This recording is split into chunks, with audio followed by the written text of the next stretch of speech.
Cheers.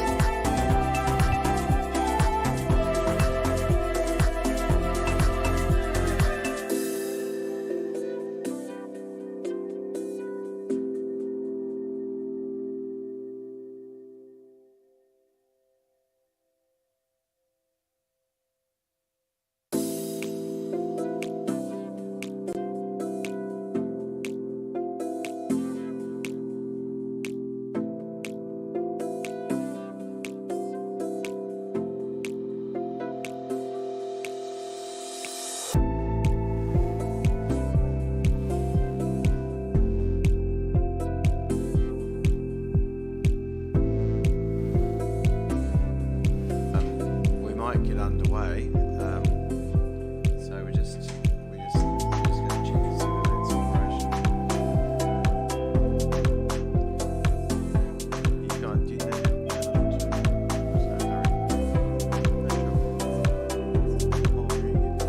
Just when you're ready.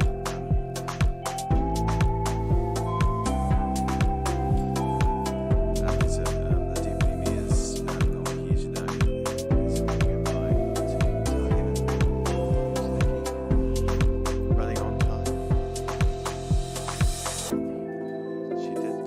Yes, she did. So many still partying.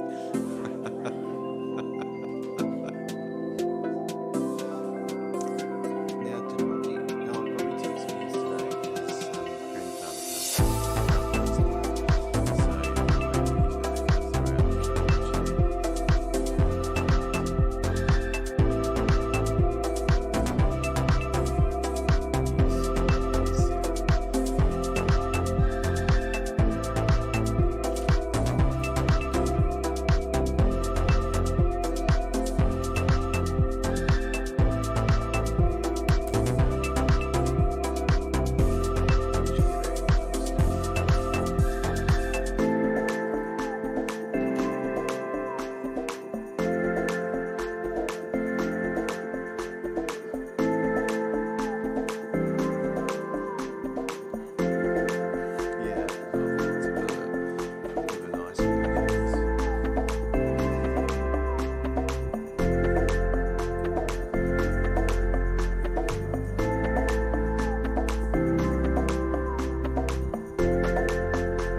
I'll just turn them around when necessary if you like. I can manage that. Save you having to, unless you want to drive that. So. All right. Okay, everyone. We've now got technology working. So the deputy mayor, can you hear Neville? Yes, thank you. Thank you. Well, I've got stereo here. He's there as a guest. You're in there twice, Neville.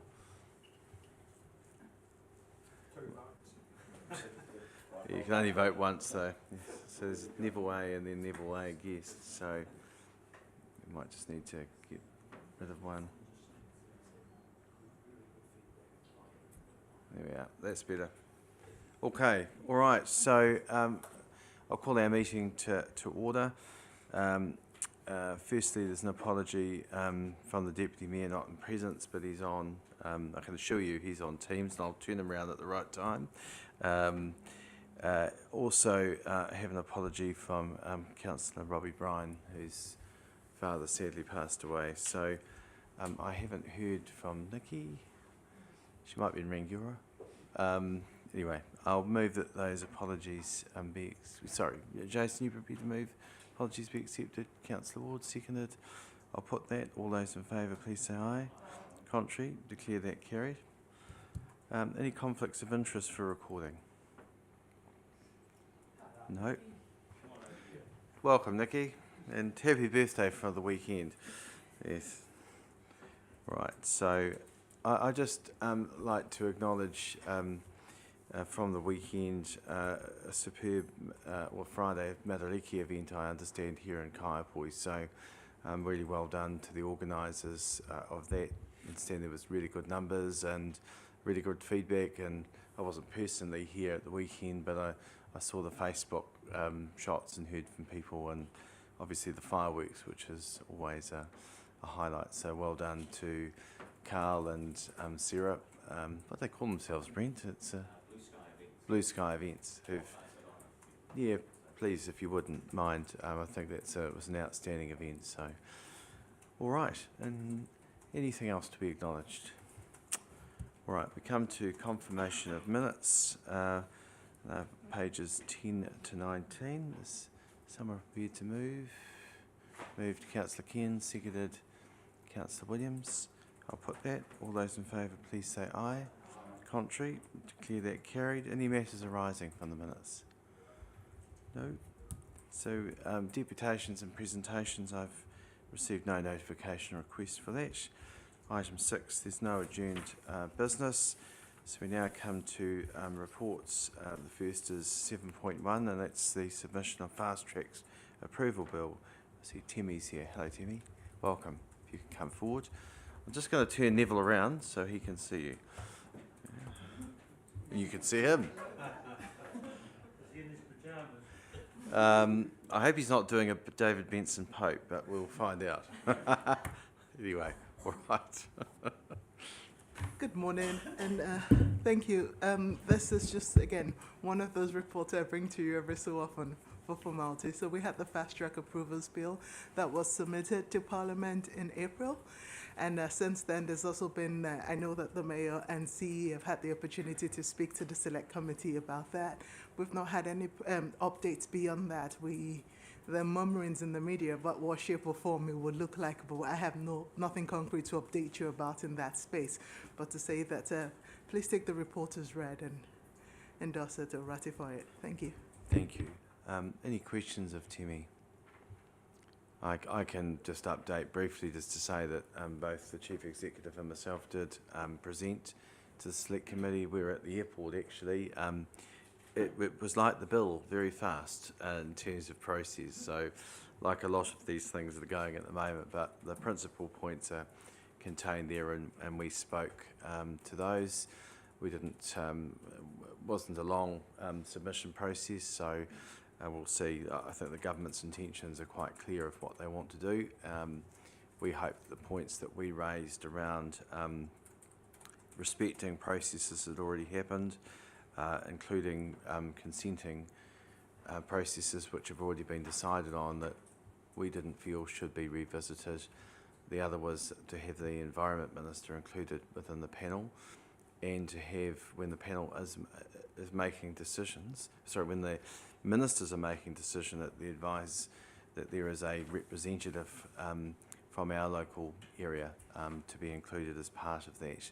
They were in principle, we supported it because there are some good aspects to it, but was just with those safeguards that we wanted to see, and we had a discussion as colleagues about that. Any questions? Councillor Blackie. Can you get through to Neville? 3.9, he wanted to ask Tammy about that, and if he doesn't, I'll do it for him. 3.9 or 7.9, is it? In the sorry, page 21 in the background or whatever it is. Yeah. Oh, okay. Is this at the submission? Yes. Did you have a question, Neville, on that? Yeah, look, I did have, but it's actually, we've presented the submission, so it's that's all. I just thought that there was a bit of an oxymoron to ask slow down for a fast track bill. Yes. Righto, point made. More debating point, yes. Okay, any other questions? Right, so there's a recommendation. Someone prepared to move. Moved Councillor Redmond, seconded by Councillor Fulton. Would you like to speak? No. Councillor Fulton? I'd just ask that we keep watch over, the safeguard provisions as we have done in our submission. Thank you. Thank you. Any further speakers? Right reply, Councillor. Sorry, just check. I can't see. No. Do you wish to speak, Neville? No. Okay. All right. I'll put the recommendation. All those in favour, please say aye. Aye. Contrary. Declare that carried. So we now have the next. You could remain there, Timmy. Submission item 7.2, which is the submission on the local government water services preliminary arrangements bill, pages 32 to 110. Timmy. Again, like the previous report, this again is another submission that we handed into Parliament with. Unfortunately, unlike the previous report, the time was so truncated, we didn't have the opportunity to bring workshops and get your feedback in person. And so, because we only had about 8 days really in that turnaround time, so we circulated it by email. We think it was a fairly light and straightforward submission. Again, no other updates beyond the fact that a select committee hearing process has been held with the CE and Mayor in attendance. Thank you. Any questions? Well, I'm happy to move from the chair that, as per the order paper, a seconder. Seconder, Councillor Cairns. Just speaking to it briefly that, yes, we did submit in person and spoke to our submission. Again, another process that was moving at pace. Just to point out that the water services process here was one that we helped develop, so it was certainly in line with the direction the government signalled pre-election, and they're continuing through with that. So this piece of legislation is the first, apart from the original repeal, and there will be further. I think in the latter part of this year they're looking to put the third piece of legislation through. So it was a very simple submission because it was well clear to us what was needed, and it was in line with the position we had helped develop. Any further speakers? Councillor Cairns. Thanks, Mr. Mayor. I support what you've just said, and the only other further comment is that the speed that you're able to put these submissions through is impressive, so thank you for that. Thank you. Any further speakers? I'll put that. All those in favour, please say aye. Contrary, declare that carried.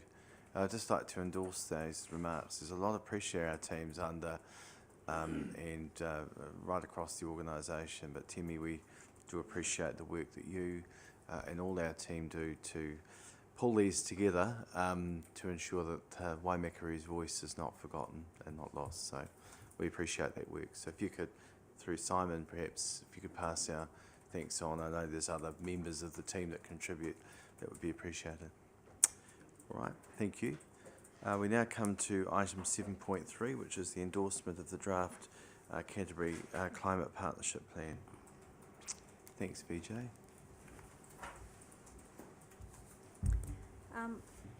So you would have had this document come to you several times in terms of setting the key principles and the objectives, and now we're asking for, and also the key actions a wee while ago. Now we're asking for any comments or changes you might want to make to the draft document that was circulated prior to it being finalised by the Canterbury Partnership Plan Reference Group. Okay. Is there any questions of Timmy? We have workshopped this a couple of times, so it's been around for our feedback. Okay. Did you want to add anything? Do you want to add anything yourself? No? All right. Okay. Neville, any questions? No? I'm looking in your direction, Nikki, I assume you would like to move. Is that correct? Certainly.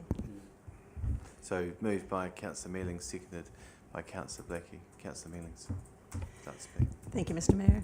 Look, we've been working on this for quite some time with the reference group, and also it's been back to just check this along the way with council on many occasions. Here it is back, the final product, as it were, and we're simply asking you to actually endorse the program that has been put before you. And I hope you'll support it. Thank you, Councillor Mealings. Councillor Blackie? Nothing to add. It's been well workshopped. Thank you, Nikki. Thank you.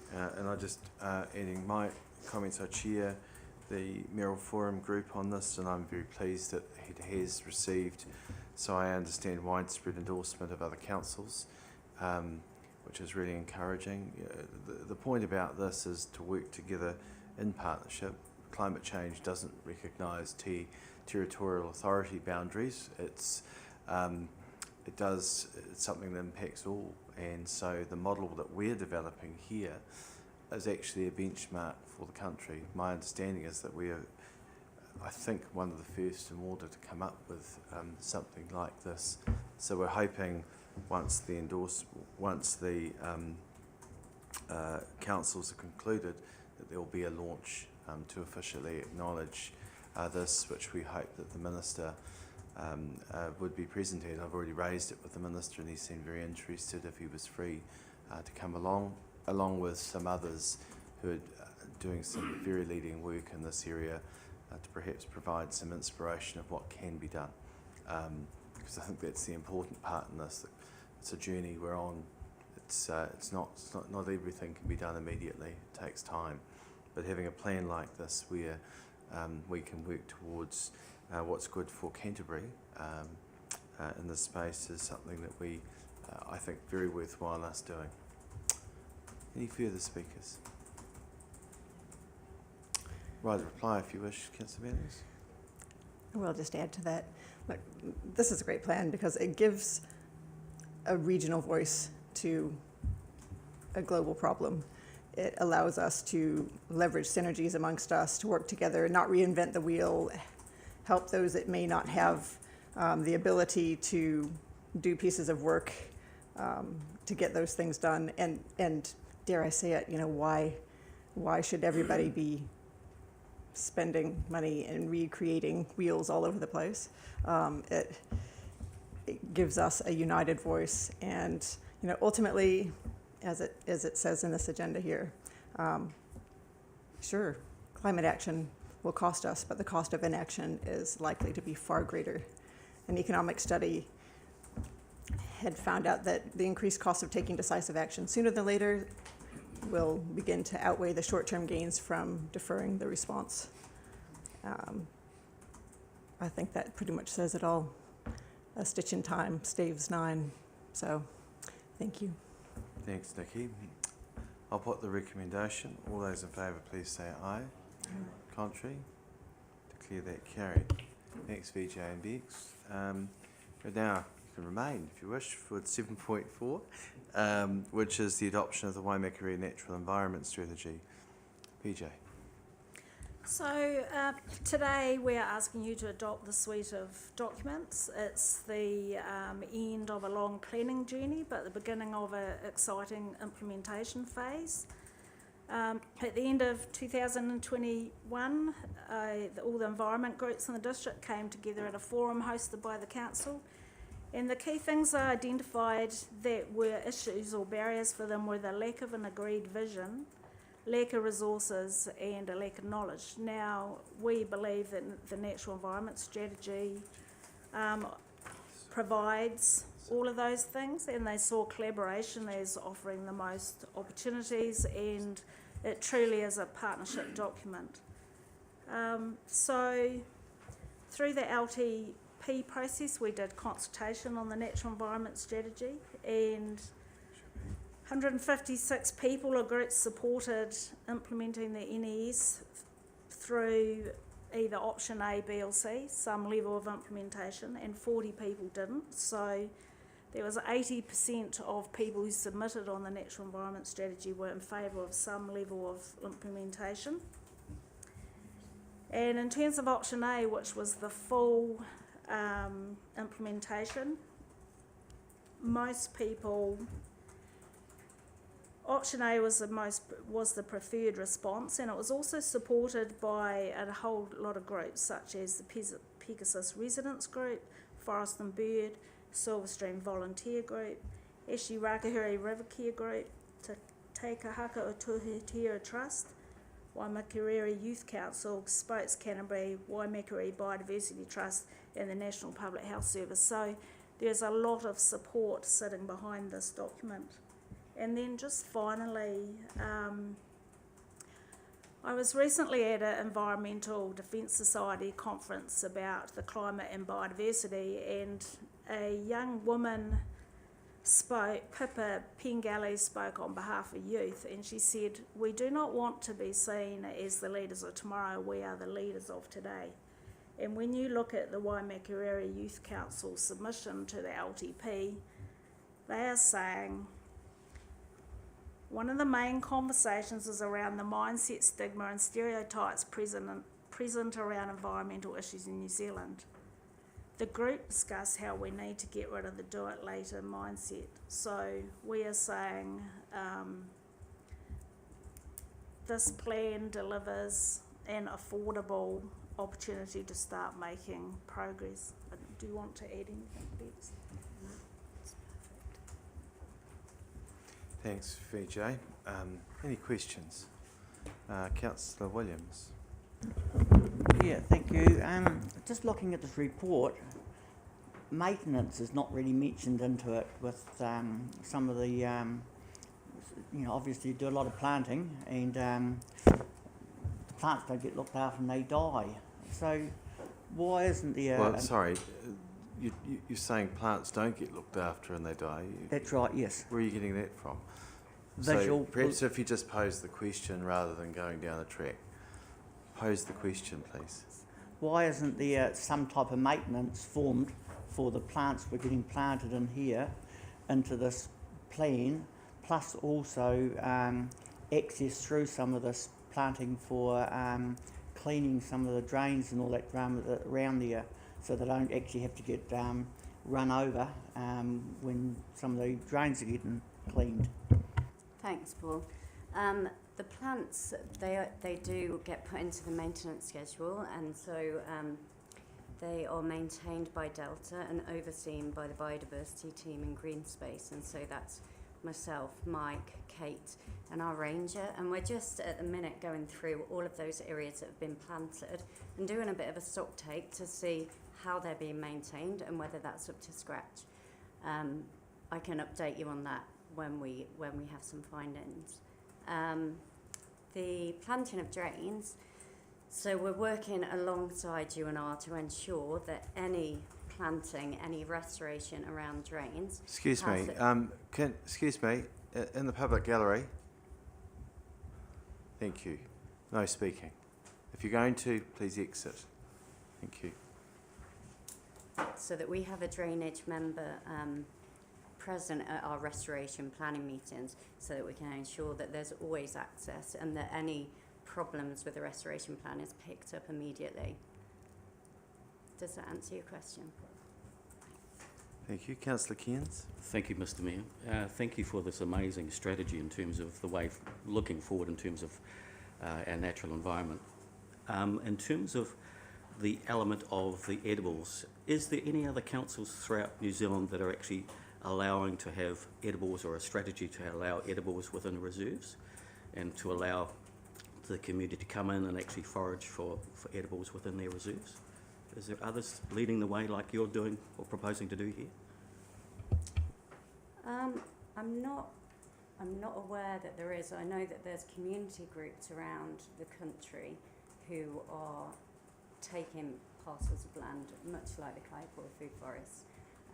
But I don't believe, I'm not aware of any councils actually having anything written about the promotion of edibles in council reserves. I can look into it, Brian. Thank you. Just a question for me quickly, and I'll come to you, Councillor Fulton. I'm trying to keep an eye on Deputy Mayor as well. Just on the point that Councillor Williams raised before, in terms of maintenance budgets, the work that you're doing now, are you looking at where green space and UNR are at in terms of the maintenance work that the contractors might be responsible for, just to ensure that that's all connected? I'm just wanted to clarify that point, so that so if maintenance is occurring, so that there is a maintenance plan effective in place. Is that what you're looking to do there, Bex? Is that with regards to the drain maintenance? Drains and where we do further plantings to ensure that, because there is, my understanding is there's always a natural dieback, right? And sometimes it does occur, can happen, but it's around just picking that up and what the plan and program is to look after those going forward. Yeah, so there is always a natural dieback, and that's always factored into restoration plans, and it's why we plant at 1.5 metre spacings. Obviously in a natural environment you'd have trees much further apart, and it allows for the weaker plants to die and the strong plants to remain. When we're making our restoration plans, we're talking with our operations team to ensure that our plantings will then go into our maintenance contract, and looking at how they're maintained going forward. In a lot of our natural reserves, the idea is that the maintenance decreases as the stands get older and the canopy is connected. Obviously it shades out a lot of the weeds, and so maintenance should decline. In somewhere like Matawai Park, the maintenance there, obviously there's all of the park maintenance, the grass cutting, but then there's just an eye kept under the canopy to make sure that there's no noxious weeds that need to be removed. And so the maintenance does decrease, but it's put into our maintenance contract. Thank you. Right, any further questions? Sorry, Councillor Fulton. Thank you, Mr. Mayor. Following the conversation here, do you believe there would be some value in you bringing case studies, Matawai Park, Silverstream, actually take us through the A to Z of this process, of how they're planted, tell us how it works. I know you do, but Yeah. you specify Absolutely. how, where it could work. Yeah, there's obviously various ways that you can design restoration plantings, and it's all determined by where that planting is, the conditions that are present in the soil and the climate, the surrounding land use, the type of restoration plot you're designing, whether it's a wetland or a forest, or dryland. And so there's a lot of different factors that feed into that, and I'm more than happy to come back and do a presentation of what feeds into a restoration plan, the different stakeholders that we have to get involved and discuss it openly with all the elected members. Thank you. I think it'd be also good with that, Bex, to consider around the maintenance aspect, so that that's just included in there, just so that there is an understanding of what we actually are doing. I can appreciate what we're doing, but not everyone understands that, so perhaps that would be very helpful to consider that as part of that. And maybe perhaps a presentation to all boards. Council would be good for one of our workshops, but to an all boards would also be very helpful to consider. Thank you. Any further questions? We've got a series of recommendations here. Some prepared to move? Councillor Mealings, Councillor Blakey seconded. Don't all jump at once, team. Nikki, would you like to speak? Councillor Mealings. Thank Someone's you, Mr. got Mayor. a mobile phone there. Is it, whoever it is, it's your shout. Whose mobile phone? Oh, sorry, it's like that. Sorry, Don. Coffee, please, Don. Thanks, Nikki. Look, the recommendations we have in front of us is simply to adopt the strategy and accept the minor changes that have been made as a result of feedback. But this strategy ultimately has been about, it's a great piece of work. It's taken a long time to get here. It's basically about the council getting its house in order, and also helping the environment focused groups as well, with some of the challenges that they have by means of varying support in that. But the original reason behind launching this project in the first place is because, as Councillor Williams mentioned, that there was a lot of kind of siloed work happening where one hand didn't know what the other hand was doing.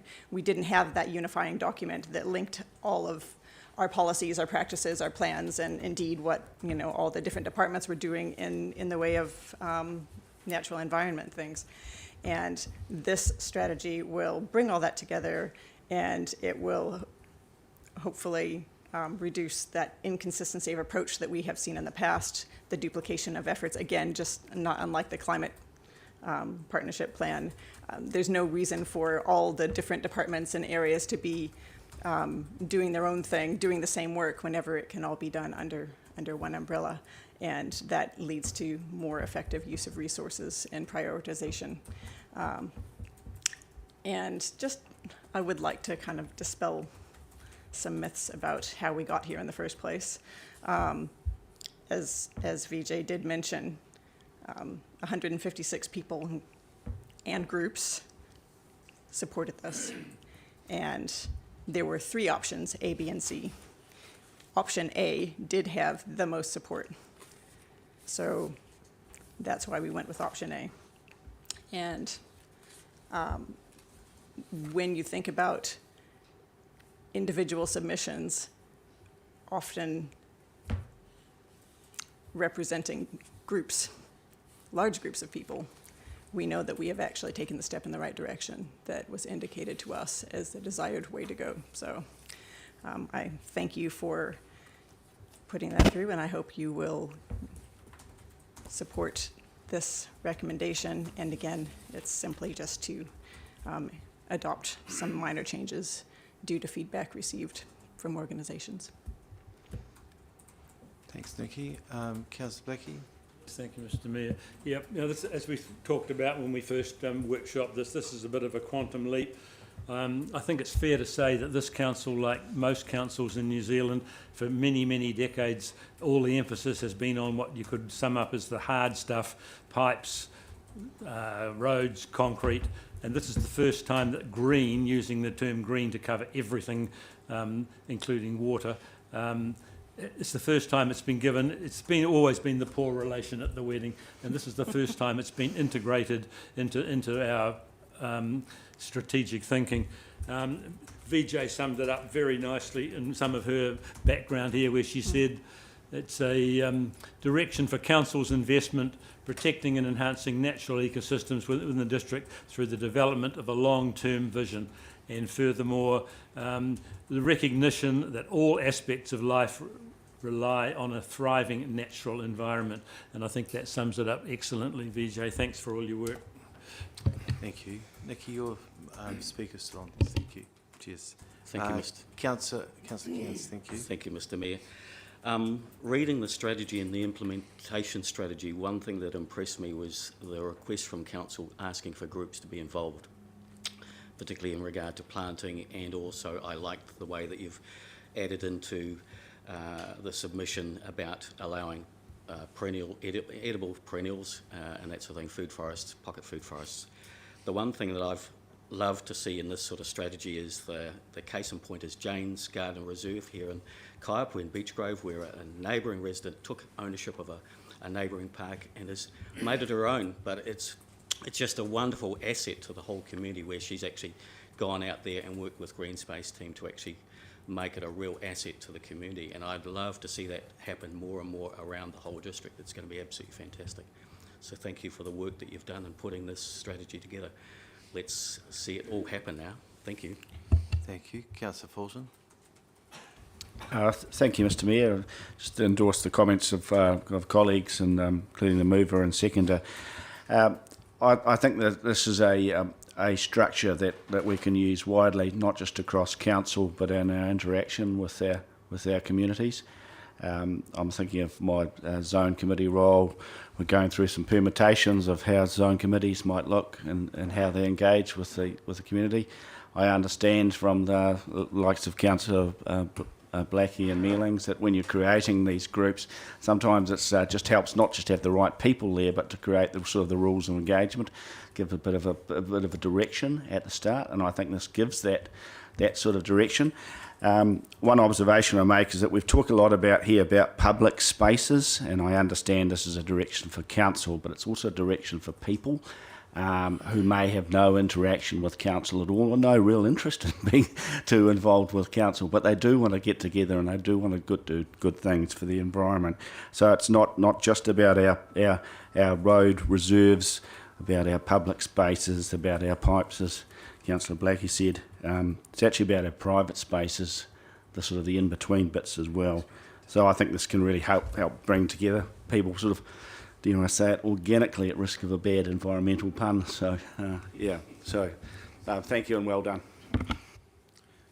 I'd just like to join in the comments that have already been made and acknowledge, I think, the excellent work that our staff have put together. This is a strategy I'm actually very proud of, and the work that our council is doing. We are, I think, one of the leaders in this space. It's taken time, as Councillor Blackie's already mentioned, and in Councillor Mealings' introductory words, but the fact is that we do have a strategy and a plan, and that is what we're working towards in partnership with our community, as has been already indicated. Silverstream, the Honda area here in Kaiapoi, which came about through initiative which I think Councillor Williams found when he was obtaining a car, which then led to a broader partnership here, which has meant that there's been significant money invested to Rangiora Airfield and the work that Councillor Ward had done down there, getting the cadets involved in plantings, and to the food forest, in which Councillor Cairns has taken very much an instrumental lead. So all throughout our community and around this table, there are people that are taking a lead and doing, I think, outstanding work. Pulling it all together into a strategy and a narrative is what this is all about. Investing in that. Lineside Road, the land which we purchased there, is something I am also very proud that we made that decision. And we will, in time, decide on what the next steps are. But retiring potentially where that land is sitting now and the opportunities that may come about from it, where it's too good an opportunity to have missed when it was really once in a lifetime opportunity that came to the market. So we are doing a lot of work in this area.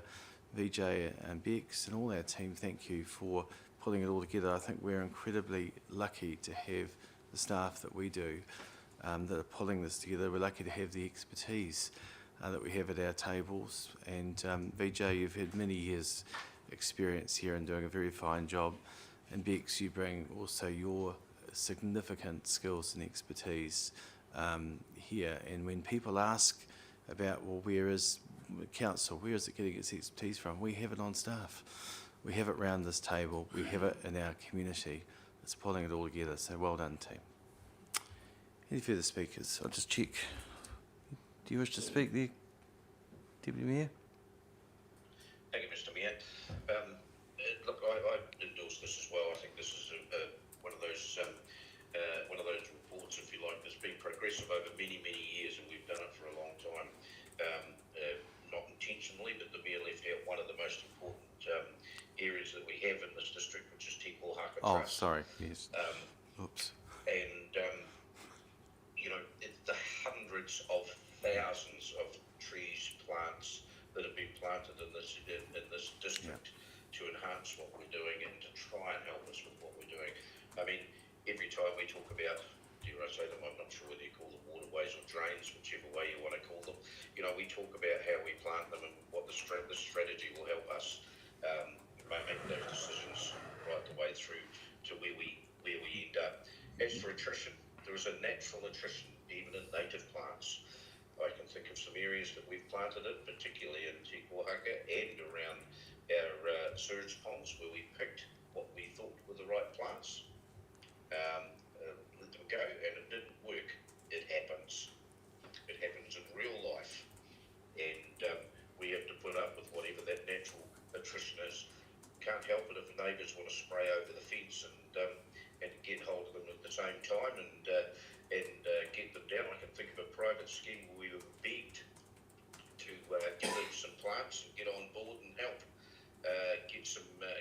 plantings going. That has since died. There's not a single plant left, and that was our community who had been begging us to do those things. So this strategy will help pull all that thing together, put it all into one pot, and be able to look after it better than we have before. So I absolutely support this, and thank you for your work. Thank you. Any further speakers? Right, reply, Councillor Meetings, if you like. Thank you. Look, there are lots of things I can say, but I'm simply going to say that thank you. I endorse all of the very good comments that have just been made here. This is an exciting piece of work. It's been a long time coming. This recognizes the work that's going in across the district and coordinates it in a far more coherent way. I often refer to the reason for being for local government under the Local Government Act being the four well-beings. And well, Vijay very helpfully put this lovely quote in here from the MFE's briefing in November 23 that wraps it up quite nicely. Our natural infrastructure is an asset. It helps to regulate our climate, prevent erosion and landslides, protect our coastal environment from storm surges, improve water quality, and regulate flooding while supporting cultural values, health and well-being, improving biodiversity, and providing economic opportunities and resilience. If that's not the four well-beings, I don't know what is. That's why we exist. That's what we're doing here with this strategy, and I hope you'll all support it. And thank you, Vijay and Bex, for the massive amount of work that you've put into this, and those who have also added to the group along the way. It's good to see it finally get to this point. Thanks. Thank you. Thank you, Councillor Meetings. With that, I'm going to put the recommendation. All those in favour, please say aye. Contrary, declare it carried. Thank you, everyone. Thanks, team. Next is item 7.5, which is the Programme for District-Wide Parking Management Plans. Thank you, Don and Heike. Who's leading? Good morning. Thanks Good for morning. having us. Nice to be in a different venue for a change. This report follows a workshop that we held with Council in June, where we introduced a new project to develop a parking plan for the district. You'll remember that is a implementation project out of the recently adopted integrated transport strategy, and it's funded through Better Off funding. At that workshop, we introduced the project and our intention to focus in first instance on Rangiora and Kaiapoi town centres. You provided some feedback for us, among which was the need to consider and plan for parking in other district centres as well. So this report solely responds to that piece of feedback. So we won't go over the context, etc. again.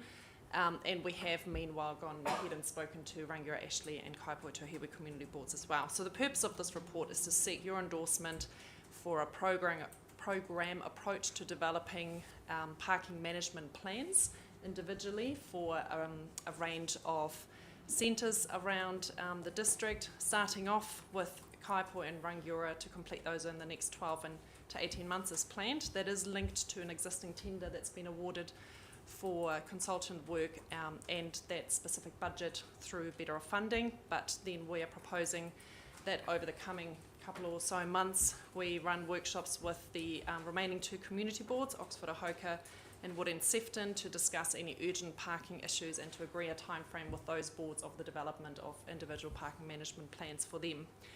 The report also notes our scoping work that is being undertaken to scope a Southbrook development plan, because that quite rightly occurs around the same time as we're considering parking in the Rangiora Town Centre, given the relationship there. And yes, we intend to develop, as I've mentioned, individual parking management plans as opposed to wholesale reviewing the parking strategy. So the report contains some more rationale for that, which we're happy to answer if there are any questions.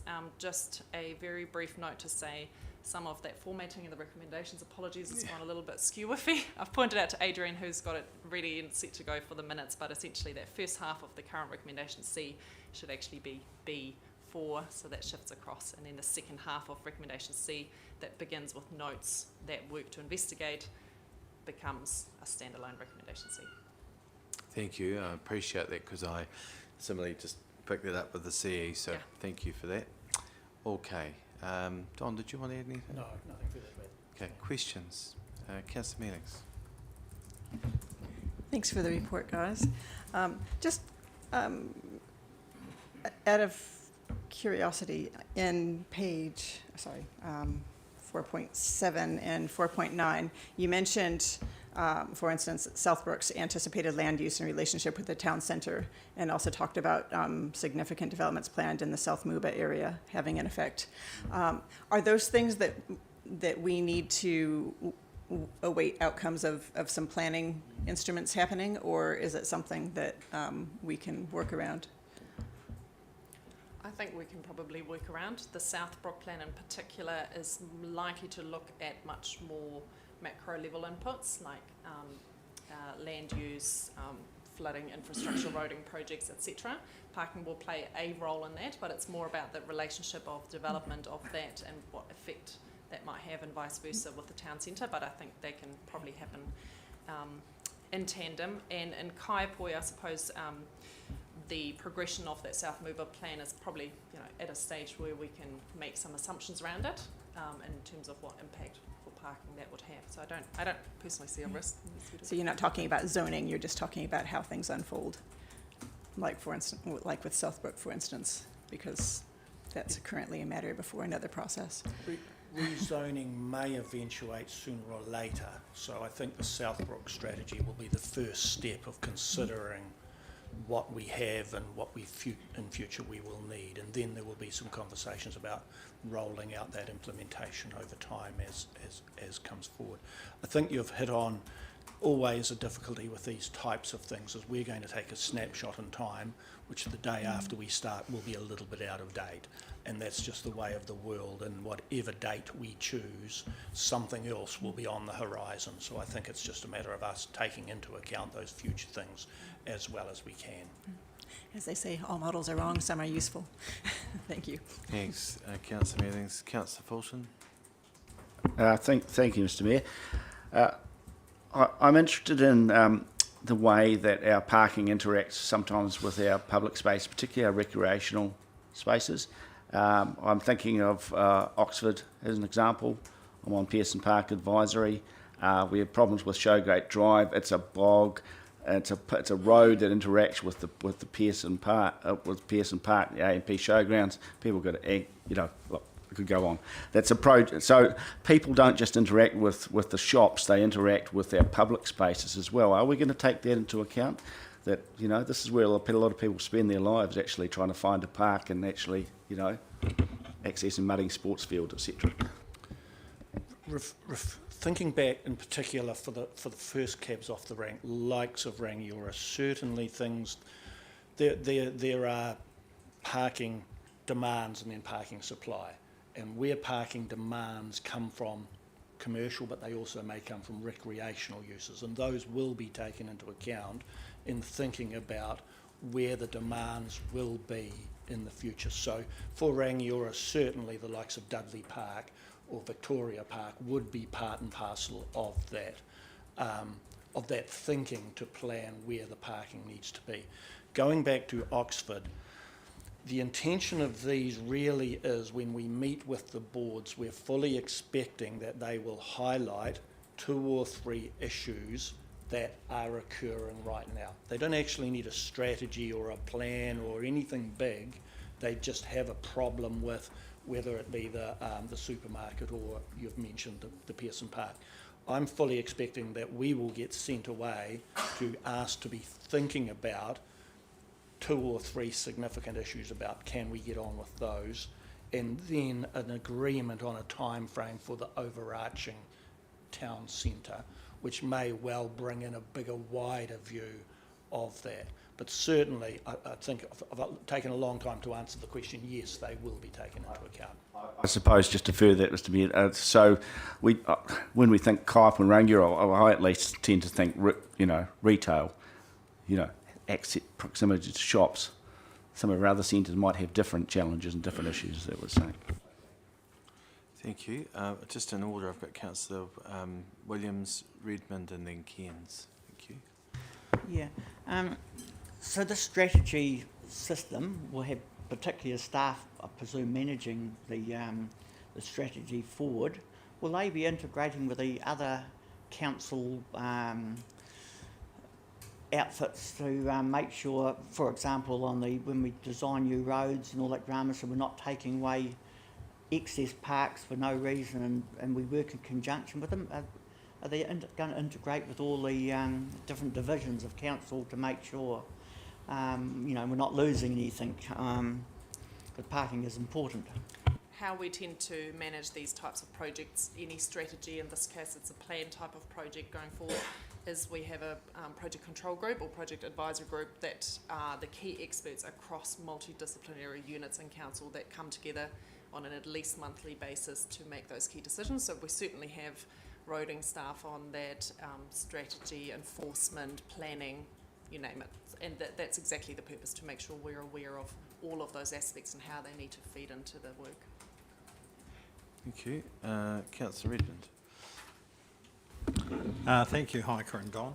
I may have missed something, but I know you've got workshops for 2 community boards, but no workshops for the other 2. Is there a reason for that? Only the fact that we've already had those. So you might recall at the original council workshop we discussed initially that focused on Rangiora and Kaipoi town centres, so we had already scheduled workshops with those community boards. So in fact, just a number of days later, we had a similar workshop with the Rangiora Ashley Community Board and also the Kaipoi Tuahiwi Community Board. And in those we've been able to reflect what we are essentially proposing here around a program to address other centres as well. Thank you. And there will be regular engagement with both Rangiora and Kaipoi as we work through the next 12 or 18 months. The workshop with the Ohoka and the Wood End is more to get the ball started in an agreed time frame, and once it does start, again there will be regular workshops with those community boards. Thank you. Councillor Cairns. Thank you, Mr Mayor. In terms of involvement in groups involvement, in terms of or workshopping, are you actually going to also consult with those that are organising events throughout the district as well? And also, how will you involve the access group? Are they going to be also part of the consultation process? How will that fit in? Thank you.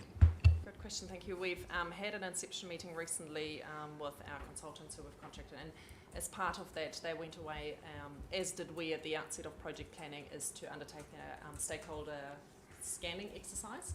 So we've identified who our key stakeholders are. The likes of access groups certainly is on there. Event organisers are really good prompt, so I'll go back and just check that one.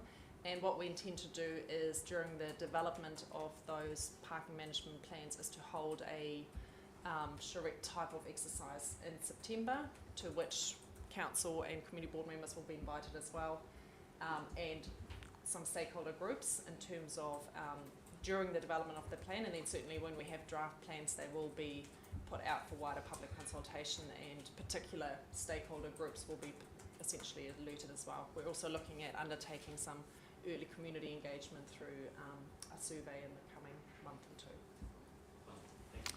Thank you. Councillor Goldsworthy. Thank you, Mr Mayor. Just a really quick question on level of service. Currently, do we have a clearly defined level of service for expectation of car parks, or are we hoping that we'd have a clearer picture after this strategy's gone through the process? It's a really good segue into a point I was looking to make. So far we've had quite a lot of conversations about parking, and you have adopted a number of documents which all link together, and we currently have a parking strategy adopted which talks about lots of high level objectives that we want to achieve, and it includes encouraging commercial and being close to where the parking need is required, etc. The intention of these plans, and I just wanted to reinforce this is fully intending to take us to a really quite firm or solid point in the discussion. The parking is always going to be a trade-off between responding to providing as much parking as you need versus restricting the parking in some form or another. And the council is going to need to weigh up those choices between spending lots of money on new car parks versus shifting the parking around the town by whatever means. And both of those are going to be relatively difficult decisions. One involves spending money, the other involves putting restrictions on where people can park. So to date, we have some very good high-level guidance that we have developed. At the outcome of this, we will have much more of a actual plan about, are we going to bring in charging? Are we going to bring in restricted parking? Are we going to allow for a new car parking building or buying a whole lot more land, whatever it might be? So it is going to be a matter that will test you as we work through the next 12 months, thinking about where this balance should lie for all of your townships. So we are really looking to bring this to a head, so to speak, so that we as staff have a very clear mandate from you about what you want with your parking asset, for want of a better word. Okay. And that will tease out naturally those things about, well, what are we trying to provide for people?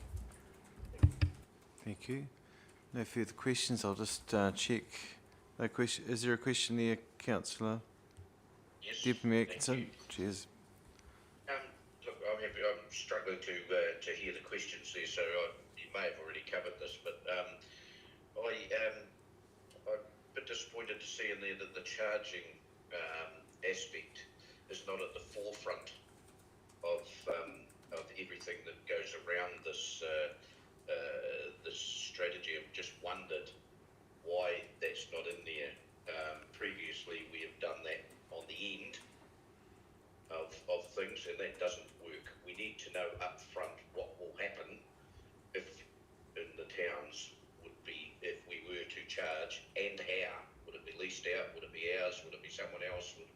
How would that work? We need to know that up front, and I just wonder why that's not in the strategy. It looks like it falls out of what you do, which is, in my view, the wrong way around.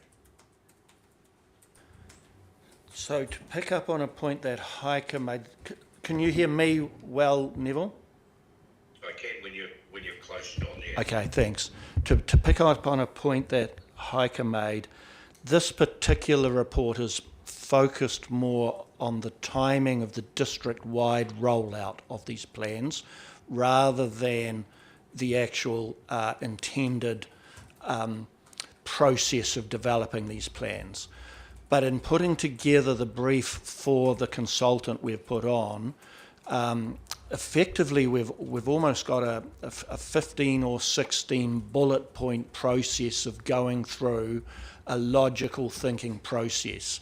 And it involves things like obviously clearly understanding our current parking supply, then doing some projections about our parking requirements, and that will include low, medium and high scenario thinking. Then we're asking them to think about interventions we may choose and making some projections about what that does to the parking demand. So certainly charging will be one of those interventions. And just to give a little bit of an example, what we're fully expecting is, let's just say, and I'll make some numbers up totally randomly, let's just say Rangiora needed 1,000 parks.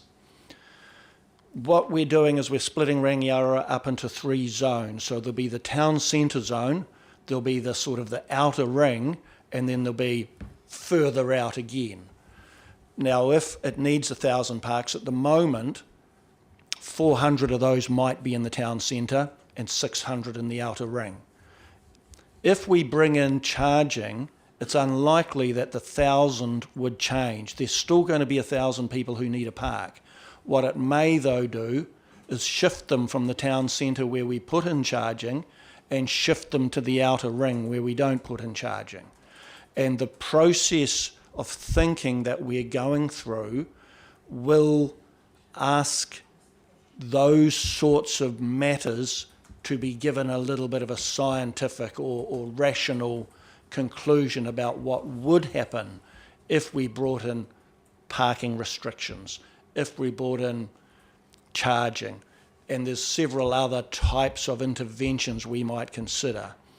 And then once we've done that, we would overlay it with the infrastructural interventions that we might consider. So if we did these things, we wouldn't need to build new parking for the next 10 years. If we didn't do these things, we'd need to build that in the next 5 years, and here's the projected costs. So we're fully expecting that you will be receiving reports that give a logical and scientific basis for, and then we may come up with a recommendation of different scenarios where if you implement this intervention then and put in place this infrastructure response, here's the cost and here's the outcome, versus this different intervention and this different infrastructure cost. So that you will, at the end of it, we're hopeful, will have information like that to make some choices about how far down the track you want to go of requiring, of stepping into that choice which people have at the moment of where they park. I hope that sort of explains our thinking. Well, yeah, I suppose it does, and I mean, but they'll have choice no matter what. So, you have a choice to do anything. I'm just questioning the fact that you need that charging right up front, right transparent, right from the start, including, because it doesn't take a consultant to tell me that if you put charges in Kaiapoi, then people will go to Regira, or they will go to Ravenswood. So that's not a consultant figure, that's your own brain telling you that'll happen. So I don't see why we aren't doing that bit up front, because that takes a collective of overall to throw into the picture before you start. So that's where my question falls out of. Why are we not doing this? And it's not in the 5 objectives. Should we or shouldn't we? And I get that, but it just seems back to front. A bit of extra context, Neville, that might help is that early engagement survey I spoke about briefly. We will be asking some, without raising expectations or setting any commitments, some of those questions will be designed around getting the public to think about trade-offs that they might be willing to stomach in terms of parking. We hold a whole lot of information from previous consultation exercises around what people like or don't like about parking, and certainly charging when we get to intervention tools will be absolutely part of that, a tool in the toolbox. And when we get to that kind of workshop or charrettes exercise I spoke to briefly with councillors, community boards and key stakeholders, those will be the kind of ideas being thrown about and keen to get people's feedback on. Sorry, I didn't quite get all of that, Hiker, I'm sorry, but I did hear you say you go to Survey Monkey and ask them, about... excuse me, Neville, can you just... Rachel, there's multiple times that you've been... if you really have something to say, pop out the door. I just need quiet. We need silence in the public gallery, please. Thank you. Sorry, Neville, you can please continue. Well, my question is that, isn't that just like going to people saying, do you want your rates to go up? The answer is no. Yeah. You won't get a clear picture. All right. Just to answer a little bit there, if we were to put a report to you today about do you want charging for parking, you would probably say to us we need a lot more context before we can make that decision. And that's the intention of going through this thinking before that is faced. You would want to know, why do we need to put it in? What are your projections for how much parking we need versus how much we've got? And where is that parking going to be at its worst? So we really do need to think through that before this council makes a decision on whether it brings in charging. And then there's all sorts of things about that. I mean, $1 charging might be different than $4 charging, or $1 or charging only on the main street may be different than the neighbouring 1 kilometre. So there are quite a lot of things I think you would expect us to have looked into before we asked you to make a decision as large as that. Okay, thank you. Councillor Williams, and then we're going to move, followed by Councillor Fulton, then we'll move to Yeah. the recommendation. Will you be consulting quite substantially with the businesses around the centres of Rangiora and Kaiapoi to get their feeling on, particularly on charging and all that drama? Because there's a lot of cost now for fit-outs for shops and all that drama. And as soon as you start mentioning charging, a lot of people think, oh, maybe, possibly, I won't go and set up a shop in Rangiora and that shop will stay empty. So I think they need to be brought in quite substantially into the thoughts of it. Plus towns, for example, like Blenheim, when they introduced their parking, on all of a sudden a whole lot of shops started emptying out in there. So we'll be working with, you know, small towns like that that's introduced and, you know, get the real feel of the parking before we actually start committing ourselves to something like that as well. You know, I think it can be destroying for some Right, small I think businesses. it's, yep, thank you. The short answer is yes. We will be consulting with businesses as well. And the beauty of working with the consultants is they also have a really great range of experience of working with a bunch of other councils on similar type issues. Thank you. Councillor Fulton. Thank you, Mr Mayor. I note that around our council table we've talked with pride about our 150-year infrastructure plan. This is a parking management plan, but is it part of a transport plan? We're looking 20, 30, 50 years ahead, because we've had a lot of discussion today, and it's not for debate about how we park now, what we've always done and how we meet future need. But you know, how are we going to move? I know it's just a particular question. If we had an event where we have a surge in parking needs and a proportion of the public is actually not actually getting there by car, and a growing proportion of the public is not getting there by car, are we anticipating that modal shift?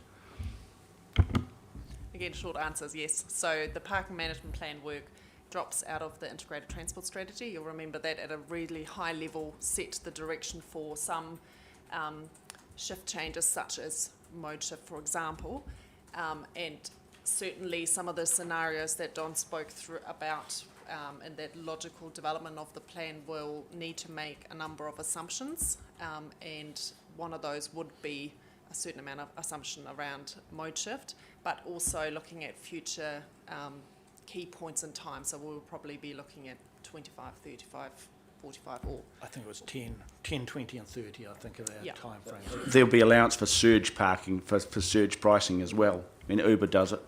So at certain times of the day, everyone converges, everyone's there. Do you pay more? Some of the evidence base that will be used for the development of these is our existing and future parking surveys, and they tell us when that peak time is, and so we certainly take that into consideration. So there's generally the general town centre occupancy, and then there's that peak time occupancy, so to make sure that balance is right. Yeah. Thank you. We've got a series of recommendations and indented differently than what the order paper shows us, as Heike mentioned. Look, I'll move that from the chair, the recommendations. Is someone prepared to second to Councillor Ward? Look, it's been a very good series of questions. Can I just start by saying thank you to the staff for picking up from the workshop that we had, that we did want to canvass with both our Oxford Ahoka Community Board and also Woody and Sefton, the need that those areas are also considered. Ravenswood, Pegasus, Woody End is now a substantial community.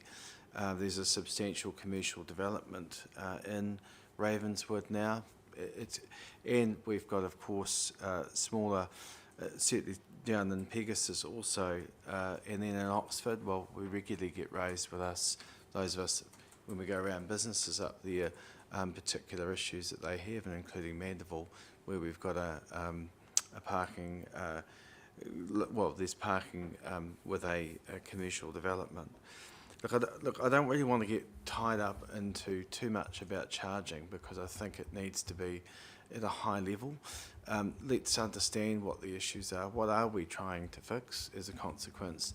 Then we can start to consider whether charging becomes one of those options we consider.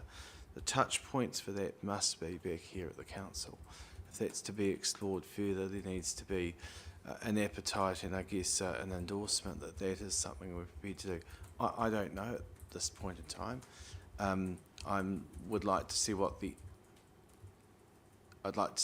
evidence is first, and what are the pressure points. We all know at certain times there's peak periods.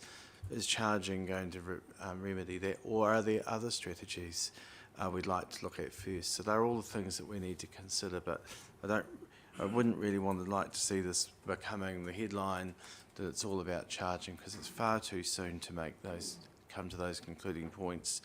But we're integrating this with all the other work that's been undertaken, the mass rapid transit, which has been undertaken by Greater Christchurch, which I know features in the integrated transport strategy.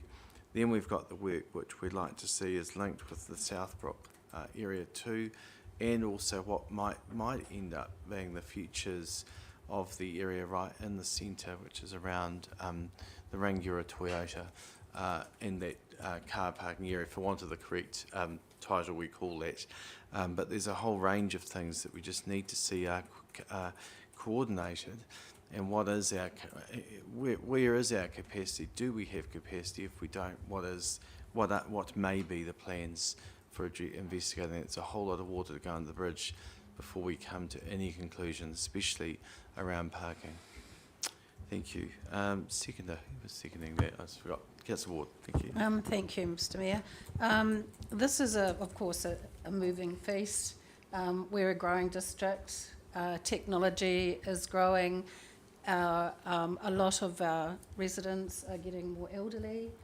Who knows? In 10 or 20 years' time, we may have little driverless vehicles cruising around the bigger towns, assisting with elderly people to get to the shops. And so that might need to be taken into consideration in 10 or 20 years' time. So I think that we will be keeping an open mind, and it is, the needs are changing all the time, and we'll just need to be vigilant about that. So I'll be supporting this and very happy to keep working on what is a changing environment. Thank you. Further speakers? Councillor Mealings. Thank you, Mr Mayor. Look, first and foremost, all options do not include charging, okay? And I would like to take us back to the fact that this is all because of the NPSUD had brought this to the head. The National Policy Statement for Urban Development took away council's ability to require parking provision whenever new developments are put in, whether they are commercial or actually residential as well. So developers can now build whole housing developments and commercial developments with no parking, and we can't make them. And so one of the numerous workshops, which I will never get those hours of my life back from, where I've asked the government, whoever it was running the workshop, how does a district like ours, who is semi-rural, peri-urban, whatever you want to call it, but we have a few towns which service rural hinterland. We don't have passenger transport. You know, people have to take their cars. They don't have a choice. If you live out in Carlton or Okuku or whatever, and you need to get the shopping, you're not exactly gonna, take a bus or walk. It can't happen. So what do those people do? They need to take a car. Okay, so if we have all of this retail stuff happening in towns, being a Tier 1 council, which is what the NPSUD applies for. Sorry, I need to preface that. If we have all of this development happening, which doesn't have to provide parking, so the developer doesn't have to pay for that extra bit of land to provide parking for their buildings, whatever they are, how do we manage that? And their answer was always a glib, oh, well, you need to encourage the people that live close enough to walk to use alternative modes. And you need a strategic parking management plan, which I thought, that's nice. Okay, so Great. Well, this is it. This is a strategic parking management plan. So, we don't need to get all up in arms and weeping and gnashing of teeth just yet, but we do need to actually look at our options because the future has no parking. So, whether we like it or not. And so we got to do this piece of work, or else we're going to have some pretty unhappy people, some unhappy businesses, and that's our job to actually look after it now, and they've made it very clear to us. So that's what we're doing here. I also would like to note that the funding for this is at no cost, zero cost to ratepayers, because it came from better off funding from central government back when they were handing out lollies, and we took a dirty carrot.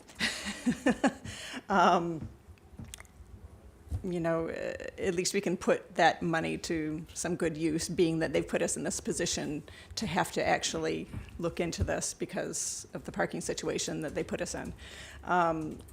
Also, I would just like to say I welcome the discussion on trying to solve problems in Oxford in particular, as well as Ravenswood, but in addition to the main towns of Kaiapoi and Rangiora. And I noted that you have put in your report, Heike, that staff have committed to undertaking a review of Council's original Oxford Town Centre strategy from 2014, which sounds well overdue, 10 years later, in the second half of this year, which will consider strategic direction for a range of matters. Which I think is sorely needed. The businesses there and the people who frequent the businesses there really would like to see that piece of work done. It's really needed, so I thank you for that.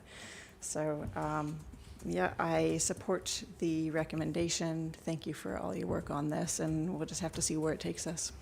Thanks, Councillor Mealings. I think, Deputy Mayor, are you wanting to speak? I can see your hand up there, I think. Yeah, thank you, Mr. Mayor.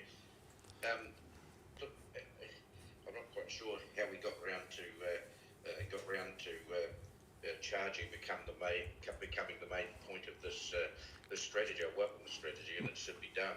What I'm saying is charging should be at the equal forefront of this at the beginning, the same as the rest of that strategy is what I'm saying, because there are many ways. I don't think if there is a toll road to go on State Highway 1 for the Woodend bypass, that they're going to be pulling out the old kiosks from the Littleton tunnel, and you'll pull up there and pay you 20 cents to go down the road. I don't think that'll happen. Believe it or not, we've moved on, and there are many ways and different strategies in which way things can be taken.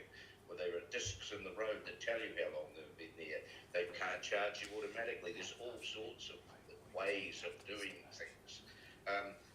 Councillor Mealings, I think I picked it up right, so please, I apologise if I've got this wrong. You don't have to build car parks anymore. No one does. So what are we going to do with that? We cannot afford to spend ratepayers' money to buy linear pieces of land every 5 minutes to park cars on. Hence the reason for the strategy, which is great. We can't afford to build high-rise car park buildings in small towns like we've got, or small districts. It's just not economic to do. We have to get some return on the streets that we are paving, and we have to think about how that's done without upsetting people. Of course, if you ask people, do they want to be charged for this, they're going to go, no. Everybody does that all the time, but it needs to be at the forefront of this so that it can be equally measured along with everything else, not, oh, here it is, now should we charge for that or shouldn't we charge for that? That's not how I want to see this thing done. It's absolutely necessary. It's a good strategy. I just want to see that up front. May I remind you that in a populated area of Timaru, 48,000 people, they have been charging there for well over 30 years. You've got Blenheim and Nelson, same thing. So, but it's about how that becomes either collective or not collective, or how you're going to do it. So that's why that needs to be in everything that we do. I'm not saying we're going to charge. It's not something that's something that I want to see. But it has to be an option of what we do, because we damn well cannot afford to keep buying linear land to put cars on. Thank you. Councillor Redmond, then Cairns and Fulton. Thank you, Mr Mayor. One of the most contentious issues in the district that I encounter is parking in town centres and, as Councillor Fulton's mentioned, further afield. And as Councillor Mealings grabbed some of my points, we don't have the same choice as larger urban areas, so we do have a dependence upon motor vehicles. And one of the things you notice with a motor vehicle is you do need to park it somewhere. The recommendation notes that there will be workshops with the community boards and that the other boards will certainly be worked closely with. I think that's very important because the community boards actually know what the parking issues are in their areas.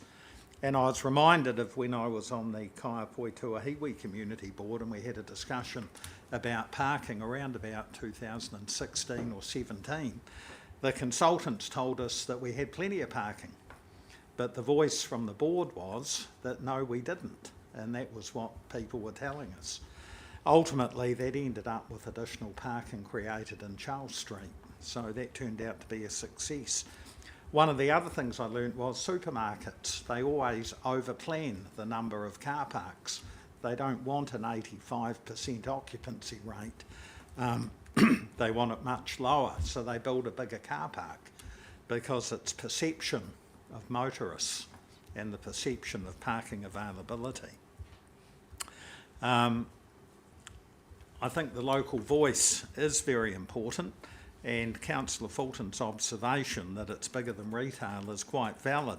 And I'm sort of reminded of parking down Island Road and Coldstream Road on a Saturday morning when I go and watch my grandchildren sport. Getting a car park there is diabolical. I'm not sure what the solution is, but hopefully it'll be something that the strategy addresses. And in my view, this is not about charging. That's the furthest thing from my mind. But having said that, we once thought we would never have traffic lights in the district. And look how many sets we now have. So I can't predict the future. And Councillor Ward and her autonomous little vehicles, who knows? But we have to plan. Otherwise nothing will happen. So I'm more than happy with the recommendation and just would emphasise that I'd like to see the boards heavily involved in this. Thank you. Councillor Cairns.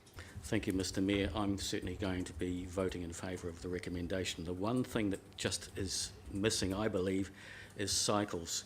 There doesn't seem to be any provision for cycles, particularly with regard to, I think there's over 6,000 cycles that travel from Christchurch into Kaiapoi every month, and particularly with Paris for the weekend across the road or across the river, we see in a weekend maybe 20 to 30 cycles sitting there outside of that particular cafe, and it's just extraordinary as to the volume of cycles, and there doesn't seem to be much provision with regard to, or certainly from the report that's come forward, that we may need to take into consideration cycles, because we have all these cycleways, but we need to now have some parking because of the sheer volumes. Thank you for the report, folks. Thanks, Councillor Cairns. Councillor Fulton. Thank you. One of the considerations I'd like to us to make is actually the way that we support our shops. I know I just said before about parking, it's not all about retail, but in fact our shops are going to be under pressure. The way that we shop, the way we consume goods. I've got people in my life who regularly buy stuff from online from within New Zealand and overseas. They never stop talking about their deliveries to home. Now, to me, that tells me that online shopping and the way that we consume our goods is actually it's a potentially a real predator to our shops, and we all know that. So how's that going to affect the way that we park and the way that we support our retail? And I don't know what the answer is, but it's not all about driving to the shops on Friday afternoon or Saturday or spending a weekend in your towns and malls. We have our retail under pressure. So perhaps there's a way, Mr Mayor, that we can evolve. I don't know how we do it, our retail sector in these conversations, if we haven't already. we can, well, through our community boards, it's great that we can feed back that information. But I just would want some of our retail groups and our representatives to have a seat at the table here, because shopping and retailing is surely changing the way that we consume goods and the way we shop. So just a factor there to consider. Yeah. Thank you. Just to Councillor Fulton's point there, have we, just remind me in the work, have we factored that in for engagement with our, well, at least our promotions associations, and perhaps, you know, so perhaps even some focus group work with businesses? Has that been contemplated? Yes, we've certainly identified them as stakeholders and would like to have them along for that workshop. And what we can do on the back of this conversation is give some further thought to whether additional early engagement with those particular groups would be worth doing, which sounds like that's a good idea. Yeah. So just in writing reply, just very briefly, clearly there's a support around the table for this planning work to be undertaken for the extension into those other ward areas. But I think it is a very important point that we don't get too ahead of ourselves in this, which is what we've been talking around, and jump to the solution until we've done the homework. And an important part in that would definitely be engagement with stakeholders, and I would endorse that. So Heike, if that, and Don, if that can be built in, there'll be, through the promotions organisations as a start, but there are key businesses in each town, and I'm sure they would welcome that opportunity in which to provide some feedback on what they're seeing and what they understand are the pressures from their perspective.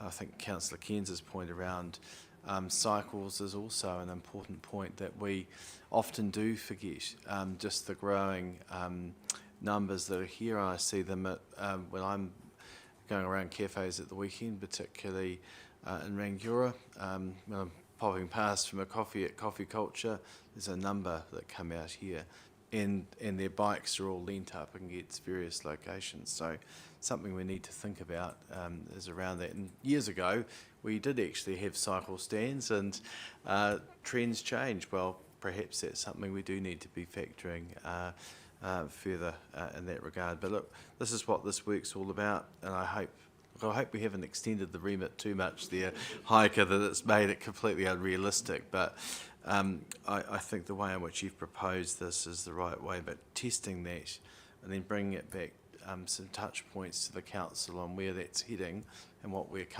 in the direction that we would like it to head from there, I think is important. Okay, I'm going to put the recommendation. All those in favour, please say aye. Contrary? Declare that carried. I think we might have a 10-minute stop for a cup of tea. So we're back about around 10 past, 11:15. All right, thank you.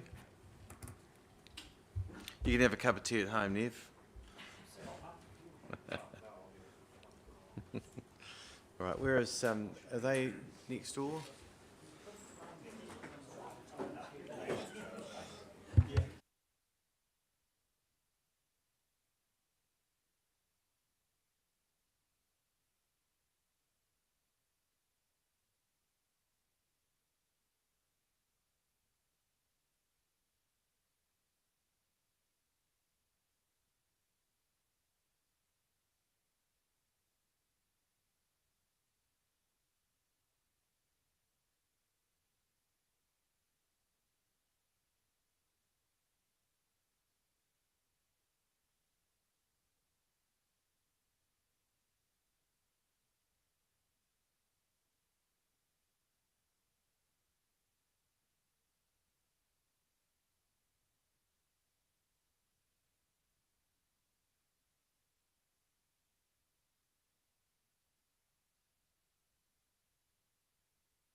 All right, everyone, we'll ready to reconvene.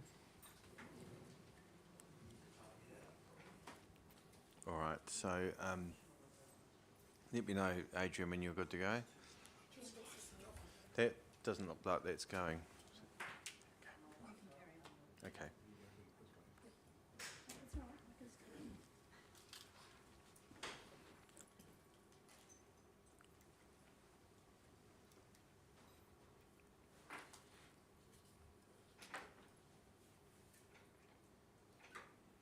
Okay, thank you.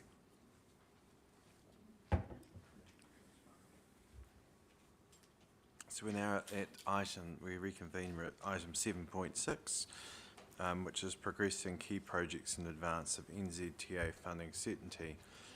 So I believe Don's in place of Joanne today. Welcome, Don. Thank you. Thank you, Mr. Mayor. Yes, Joanne gives her apologies. She's on leave today.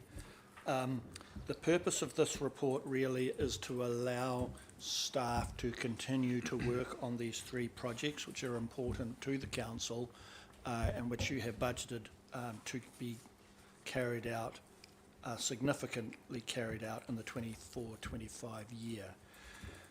However, with the uncertainty in the funding, which we still will be waiting for, possibly September, more likely October, before we actually know about the NZTA funding element, the alternative or the status quo would probably have the staff not progressing these three projects until we receive that, because while you have allowed the budget, without the NZTA budget, of course, it isn't topped up to its appropriate level.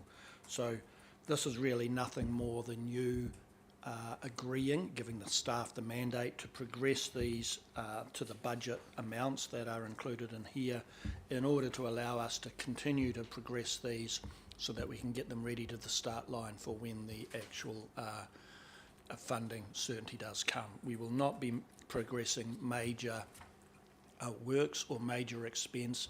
It'll really just be continuing with the level of design and work that is needed to get these to that line. So there is a risk, though, that does need to be pointed out, that if in fact any of these projects is not funded through that we do not get that funding application, and that decision remains for the next 3 years, then almost certainly this cost that we're asking for here would not be subsidised.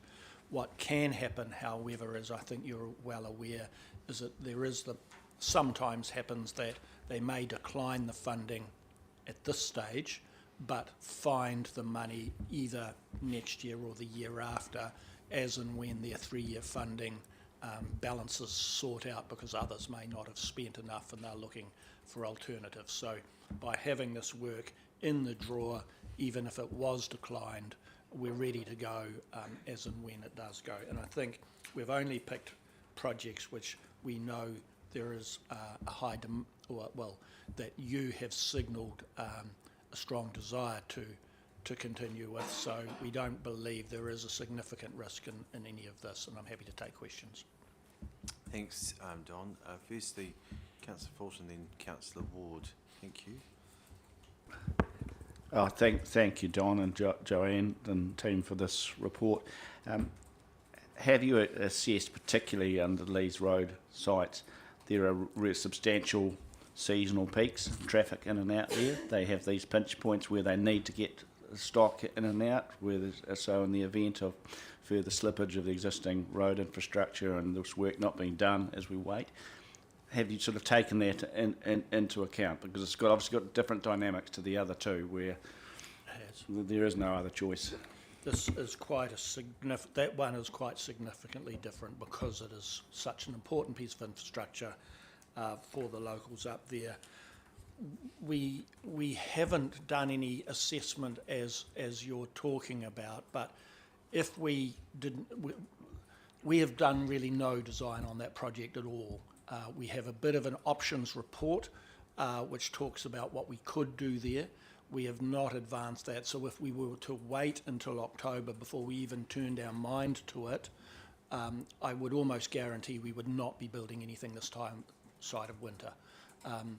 And that in particular would be because of the distance and the climatic conditions up there in winter. The only opportunity really to get that work done this year would be to let us get close to that start line so that by the time October came around, we would be ready to go and potentially building in the autumn. And the reason I asked is some of the feedback talked about, for instance, autumn cattle. Yes. You know, they have dozens of units of truckload that need to come in and out. There is no other choice. So yeah, just putting that in front of I you. understand. Yeah, thank you. Thank you. Councillor Ward. Thank you, Dawn. This, of course, is very important work that we have to get done. Is these three projects in with New Zealand First Minister Shane infrastructure budget that he said is ready to go on the 1st of July? Are they in that group? We haven't made any applications or approach to Minister Jones. I think the only one that he may be tempted to be would be the Lees Valley one. I think, again, it does stand out. And it stands out for 2 or 3 reasons. I mentioned why it stands out before in terms of the importance to the people up there, but it also stands out in that it potentially does have a higher risk of not getting NZTA funding. The other 2 almost certainly will hit NZTA triggers, and the only reason they wouldn't get funding is because they were short of funding. So it may be just a decision that, yes, you pass our tests, but we don't have enough money to spread around, so therefore we can't fund you. The Lees Valley Bridge is in a little bit of a different category. It could be there that they say, no, thank you, we will not fund you, and we will not fund you ever, because it is such a remote place. Now, that could be, when we hear that message, I think that would be where we would start to look at other funding avenues, and Minister Jones may well be an avenue that we looked into. Also, the fact that economic development for the economy of the district is really important, and that bridge is very important to get that cattle in and out, which must be a big contributor to that area. So the importance of that must have a bit of weight as well, would it? It doesn't have weight in terms of their normal cost-benefit type approach, which largely looks at the road user. So what are the benefits to the road user of doing this work versus the costs? Now, it would need to sway an argument to the wider economic benefit of the work, which is not a normal NZTA process. So all I'm indicating there is that I've been faced with this when I used to work with Mackenzie District Council, when we had the likes of the Godley Peaks Bridge and Lilybank bridges down there, and it's a very difficult decision with a government funding agency that has its little square box about the way they consider things. But having said that, there may be a different avenue that we can explore if they don't approve this one. The main avenue you may wish to explore would be unsubsidised. You have over the 10 years you have allowed for 10 million for Lees Valley resilience to be spent on a whole range of things. We have not yet heard whether that will be subsidised. It's for improving culverts, willow walls, other types of resilience work. So either it'll get funded by NZTA, or we will look for other funding avenues, or we would do it unsubsidised, or we wouldn't do it. Those are, I suppose, the 4 decisions that you will be needed to make when this comes back and there is more certainty. In the meantime, all we're asking for is to go ahead with the design work. Thank That's you. good to me. Thank you. Thank you. Did you have another question? Thank you, Mr. Mayor. Will we, in the course of this design work and any engagement on approved works, will we be talking to the landowners, the property owners, particularly Lees Valley Station, Deans, others who we've consulted with, asking whether they would be prepared to make any contribution to this? And if not, then what is the risk if we don't go ahead, that we put the viability of the Lees Valley properties actually at risk. I know it's a disaster scenario, but Lees Valley Station, enormous, one corporate foreign owner, they left in 2 years' time. Well, yeah. So are we factoring those sort of considerations in, that these people need to be vested in their own livelihood? We haven't thought through that as a funding option. Again, I think if we do hear back from NZTA in October, that whether if they've funded it, problem goes away. If they haven't funded it, we will be coming to you at that stage with options. I wouldn't approach anybody for that type of thing without your mandate that you felt that was an appropriate step to do. Thank you. Councillor Meetings. Thank you. So, Dawn, if we get on and do this design work, does that increase the likelihood of us attracting funding as opposed to if we did not have the design work underway?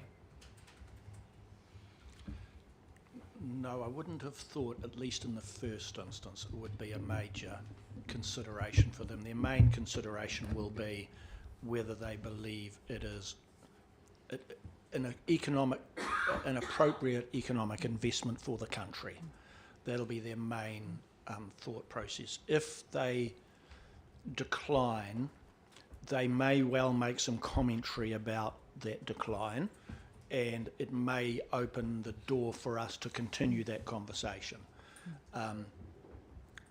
So having a drawing ready when that next level of conversation occurred may be useful, but we're not really going to be in touch with them between now and October. They're just beavering away behind the scenes on what they can afford and where the money will go.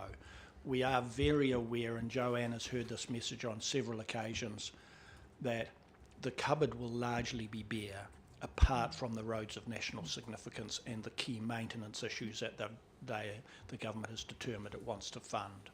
Other than that, a lot of projects we think are well and truly worthwhile may not get across the line, not just this one.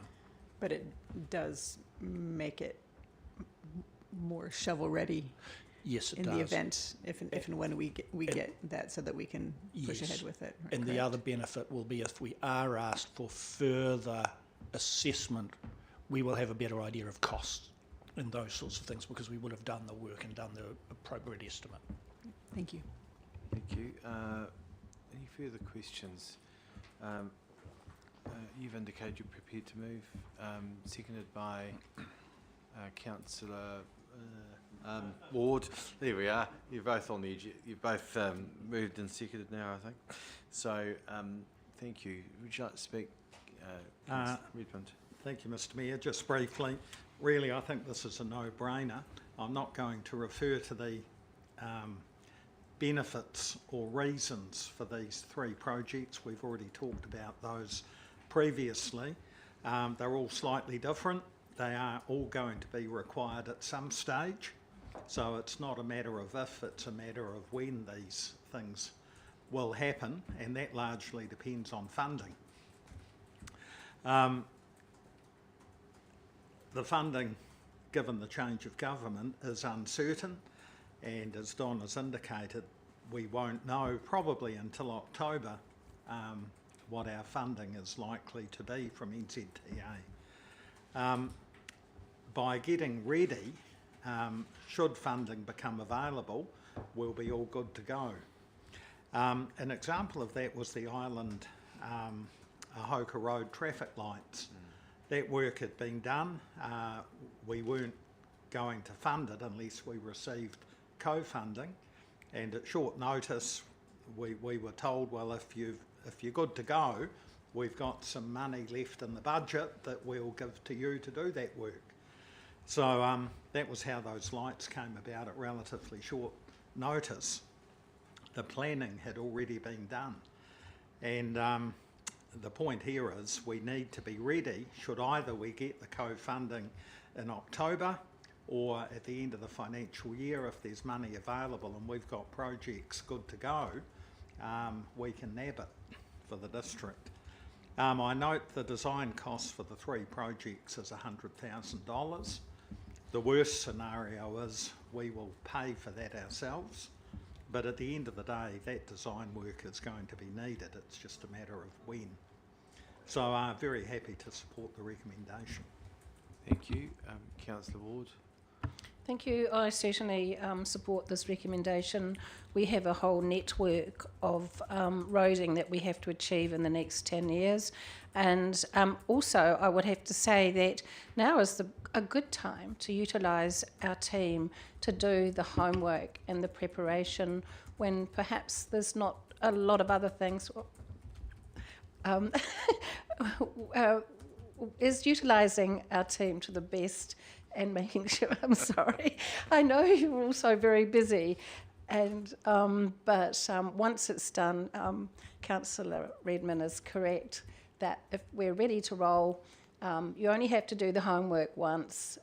Let's get it done and be ready to roll. So thank you for all your great work, and let's hope that we get one of them across the line and underway this year would be great. And maybe, as Councillor Redmond said, if we're ready to go at the end of this financial year, there may be some surplus funding that will give us the other two ready to go. So I certainly support you getting underway. Thank you. Councillor Fulton. Then I've got Councillor Mealings and Williams. Thank you, Mr Mayor. Our first observation is actually with these 3 areas from Tram-McHugh, Lees Valley and Fernside. Todd, you couldn't have any greater contrast of our district and the challenges that we have, our roading challenges and our people challenges. Actually, it's quite a neat sort of a contrast. But notwithstanding that, Lees Valley particularly, I would ask that in reference to the questions and the responses that we give that particular consideration. I think it's particularly vulnerable, and it's particularly services a business need and a people need in there. And I feel that we'd be best advised to go ahead with all 3 and do the design work and be ready. And Lees Valley is a great example of that, so that if the time comes, we can act with urgency and we can respond to some of the feedback that we've got from the community there. It's been great to actually get in there with colleagues and hear from the people. One of those people just the other day actually just emailed me, said, can we have a defib machine into the valley? This is their kind of a defib if they need it. So let's be ready and let's get on with it. Thank you. Thank you. Councillor Mealings. Thank you. Look, these are important projects, and unfortunately, government's funding cycle does not align with the LTP cycle of councils, like in this case. So this motion is just asking for us to proceed with design work, which will enable us to get on with the projects in a more timely manner. And irrespective of us attracting subsidy in the coming funding period, the amount we'll spend on design, even if it's not subsidized in the short term, will most likely be less than the amount of cost inflation that would affect these projects should they be unduly delayed. So I support the recommendation, as I regard this as a proactive step to save money down the line. So down the road, shall I say. No pun intended. Well, maybe pun intended. Got to keep ourselves interested somehow. Thanks, Councillor Mealings. Councillor Williams. Yeah, just a question, Don. Will this design work be all internal funding, all staff internal, no consultants necessary? That's correct. And will it take any of the staff away from any other project we may have to bring in consultants because the staff are designing this, or will it be not involve that? Colin and his team have been balancing their workloads with the whole of the program, including Three Waters, roading and green space, etc. The uncertainty around these projects has meant some of the staff who would be working on these have been sort of thinking about reshuffling, and one of the important elements for this was to give the staff certainty in order to not switch back, but to get on with these. So now that I will be walking out the door from today and sitting down with Kieran tomorrow to rejig the allocations of the right staff, I'm expecting that we will fit it into our program. I think it's always been allocated as a space, so that's my expectation. Okay, just, Oh, sorry. sorry, yep. With the bridge, there may be some structural bridge, small amount of assistance required on some specialist things, but the rest of it will all be in-house. I'm going to support this. It makes perfect sense. And I think in Councillor Redmond's introductory remarks makes the point that even if worst case scenario that it isn't, we don't receive funding subsidy, these are works that we need to do in any event. We've seen this happen on many occasions where we're best dressed. There are, for a range of reasons, projects which councils have previously indicated that haven't been able to achieve to get them ready. We then sit, regardless of what NZTA's decision making is in October, we sit in a good position if we've got our works indicated. I think the work on Lees Valley, I think that's a good point by Councillor Ward around the infrastructure, also the fund which Minister Jones looks after. I think it would be worth us exploring that, as has been indicated. But I've seen many times sitting around on the Regional Transport Committee when this work's done, we are in a better position to have it indicated, and they are, particularly trams, Bradley's, McHugh's, Lees Valley, they are, and Fernside Todd's, they are important projects. And there's a lot of traffic now on that intersection at Tram, Bradley's, McHugh's. That is a consequence of not only the commercial development but also the development that's occurred around that area that makes that a priority as far as I'm concerned. Any further speakers? Right, reply. Just briefly, as you know, I'm the portfolio holder for roading, so I can assure you the design costs will not be wasted. The only issue here is one of timing and funding, so I think it's the correct way forward. Thank you. Thank you.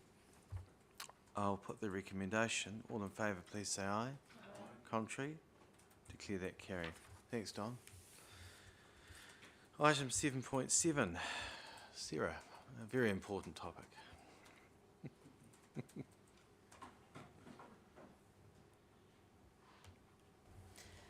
Thank you, Mr. Mayor. So the Remuneration Authority has just recently released their determination effective from 1st of July, and it is determined that all elected members will receive a 3.7% increase in their remuneration, and this will be adjusted accordingly at the next pay round.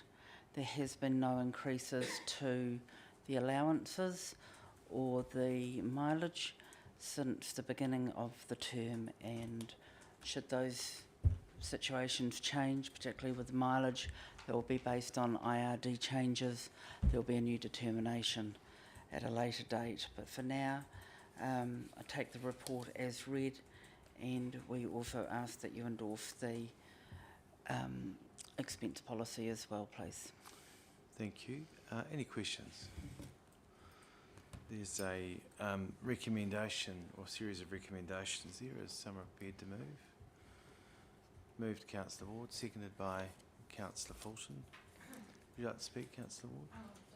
I think that given the workload and responsibility that we as councillors hold, I think it's a welcome little increase, which we've seen a lot of inflation over the last 3 years with very little increase and certainly I would have to say that if anybody thinks that being a councillor is a part-time job, they would be really fooling somebody, if not everybody. So very happy to just have a slight inflation increase to assist us along the way.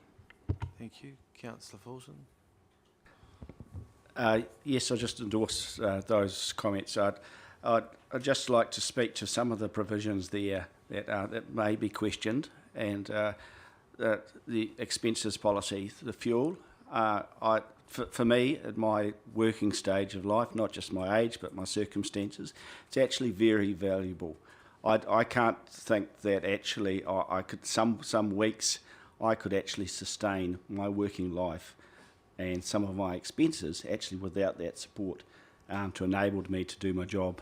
And I think there's potentially, it's a discussion for another day, but there's provisions there that should encourage and enable people of all different ages and circumstances, whether it's in their working life, whether it's their family life, to actually put their hand up for council, whether you're 23, whether you're 73 or older, whoever, age, sex, race or creed. I think that we've still got limited ability for people to actually serve in this position. I've considered myself fortunate to be able to do it. Sometimes it's a bit of a squeak and a shake to make it from week to week.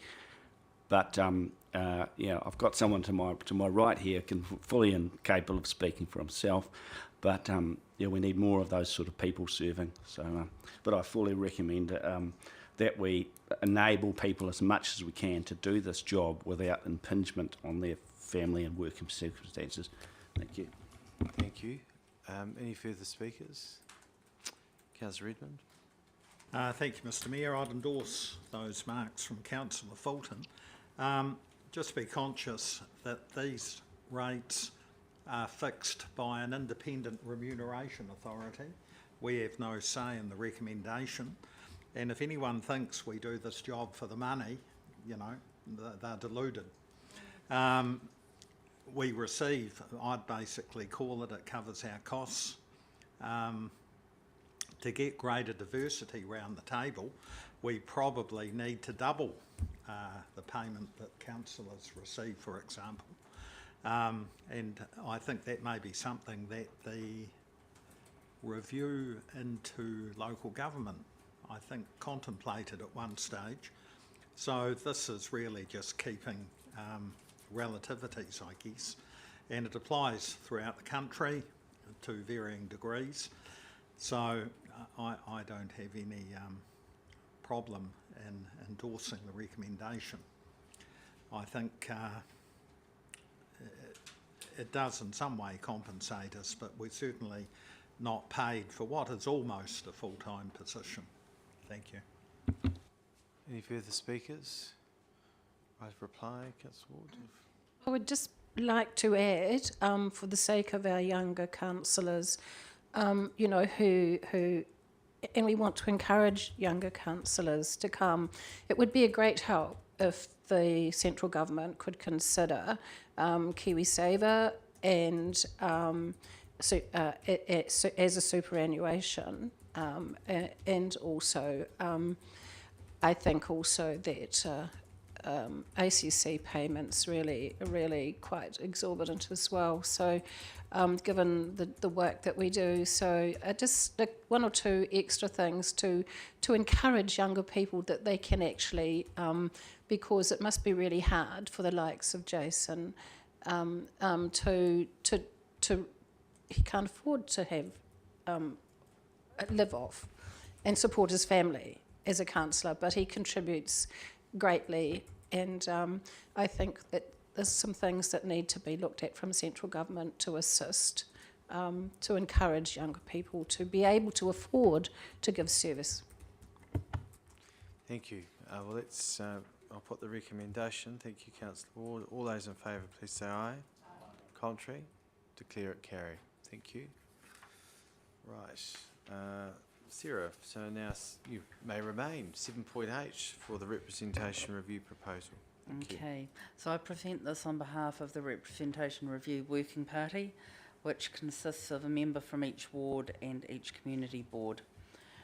We recently met and had a very good discussion on matters related to whether to recommend or not undertaking a representation review prior to the next election. It was a unanimous recommendation to the council not to undertake a review. This was primarily based on the census data no longer being available when it was initially indicated it would be when the working party was first set up. We will definitely be undertaking a review in 2026-27, and I take the report as read, and our members may wish to add further comment. Thank you. just as members, I'm happy to, I think, Councillor Redmond, who else was a member of that? Councillor Goldsworthy. Did you wish to add anything to what Sarah's already said? No, I just endorse those comments. It's unfortunate that the census figures are not available, because we then would have had to decide whether to recommend a representation review to council or not. We all know that the Ravenswood Pegasus area has been booming. You only have to drive out there. So the data we have is just so far out of date, it's not realistic. And if we were going to have a review at this stage, we would have had to use the last census, I think it might have been 2016, because the census after that wasn't all that brilliant either. So it has been a problem for us. The figures are always going to be a wee bit behind the actual boots on the ground, should I say. So unfortunately, we didn't feel it appropriate to recommend a review. We're mid-term, so we don't have to do a review, but given the election next year, it was an opportune time to have a look and see if it was possible. The answer is no, it's not. Thank you. Councillor Goldsworthy. Yes, I have to say it was a wee bit enlightening understanding what we can and can't do with sensor data going through this process. Correct me if I'm wrong, but we would be able to apply the assumptions made on the 2016 census to what our population will be now. But as we know, over the last few years, they'll be completely off the mark. So it's better at this time to just wait, and then we'll go with the best data that we have available for us next term. Thank you. And as a member of the working group, I just want to acknowledge staff support and expertise. Thank you, Sarah, which provided us really good information. It is frustrating, personally, that the census, as Councillor Redmond mentioned, is we're not allowed to use it. It's prescribed. So in terms of the latest census, so really without that information, then it was going to make undertaking a full representation review fruitless. So it has been indicated that it'll be up to the incoming council to make that determination. And it's likely, well, based on that we will have the census information by then, so it should undertake a full review. So that's already signalled that that's what will be undertaken at that later period. But we had a good discussion with all members.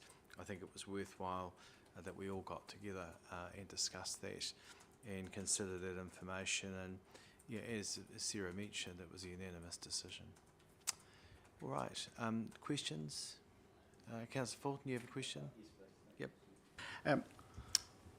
As a newcomer to this process, Sarah, do you think there's a good understanding of what the representation review among the public about what this review committee does? Because when I come from a political science background, every time you talk about representation, people think democracy. People think about, are we trying to sort of square the circle? Are we trying to fit people into boxes for political purposes? And I'm sure that doesn't happen. This is a censored, data-driven process. But do you think there's some room for more public understanding of what the limits of this representation review committee and what they can and can't decide? So that it doesn't end up being controversial. The committee is only making recommendations. The whole idea of a representation review is to have balanced representation of elected members across the district and to have a similar number of people to a councillor ratio. And so when we do a full representation review, that involves a special consultative process. There is a lot of publicity that occurs. There are hearings. We're feeding those views. And so people do become a little bit more aware that this is an opportunity to have their say on the number of councillors that sit around the table, where the wards may be, where their communities of interest are, and whether we have community boards or not, and the names related. So we do get some feedback from interested parties across the district when we undertake the review. Thank you. It's a very thorough process. Thank you. Any further questions?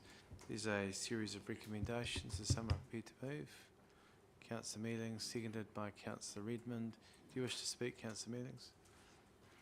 Just shortly. Look, the only reason why we were looking to hold this representation review this term, because we're not required to, we're in the middle of our 6 years, was because we were hoping to have up-to-date census information that would enable us to accurately capture the numbers of the growth up in Pegasus and Ravenswood as an example. But unfortunately, that data is not available, which would have made this a completely futile exercise because we would have been spending time, effort, and energy in doing the review, which would come out with essentially the same outcome, which we've already done the last time we did this a few years ago. So it was completely pointless in carrying on with it.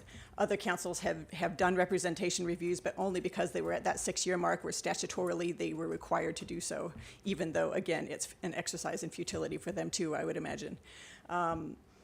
It makes sense for us to save the money and the effort and do it whenever it's more appropriate and there is better data available, hopefully, next time around. But in any case, we don't actually have a requirement to have undertaken this review at this time, and I think that this is the right choice for us to push pause on this and wait until the next council is elected and let them have a look at it again. So I support the proposal, and I hope you will too. Thank you. Councillor Redmond. Thank you. Nothing much further to add except to note that the Kaiapoi Woodend ward is now the largest ward by population in the district. We've overtaken Rangiora Ashley. The unfortunate thing is that we can't take note of that because that's based on estimate and calculations, not a census. So it is disappointing that the census has let us down, basically. But anyhow, in the circumstances, there is no other option, so it'll be a matter for the next council to address.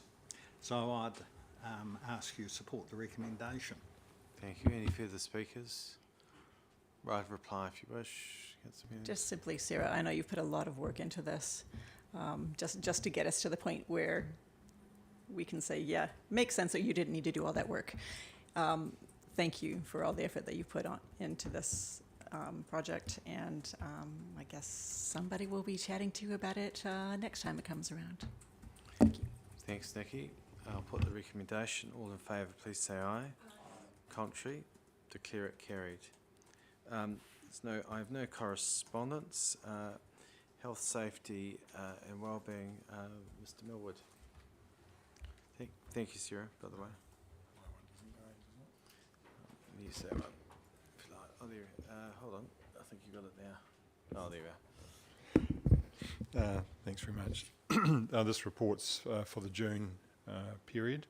You can see the 7 incidences there since the last report. Section 4 has an update on the work program to date. We've put a pretty comprehensive update on the airport operations in there, given some of the comments at one of the workshops.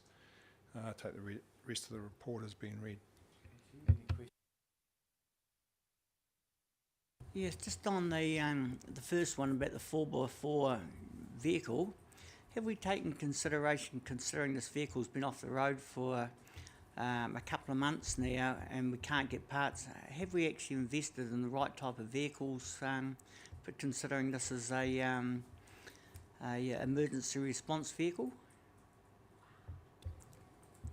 Yes, we have. We've actually reviewed the program which they undertake those vehicles, and what it's supposed to do is simulate hazards that occur during earthquake.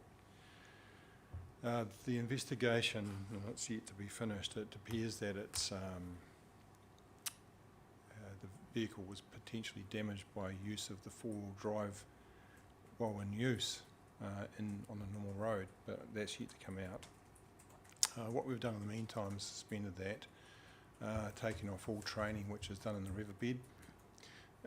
And there's also been a decision made not to undertake, even though it's four-wheel drive vehicle, undertake those types of training to put the vehicle under stress. So yet to be determined what's caused it, but the reason for it being out of commission for so long is I understand we're waiting for a part to arrive from overseas. Yeah, you misunderstood my question then. It was, have we bought a right suitable type of vehicle, considering some parts aren't available for the type of vehicles we own, whether we should look at buying a different brand of vehicle, which we know there are spare parts when an accident happens. Yeah, that's what I was trying to get at. Yeah, no, that's a good question. So yeah, we're looking at that. That's under the plant review, which we're undertaking at the moment.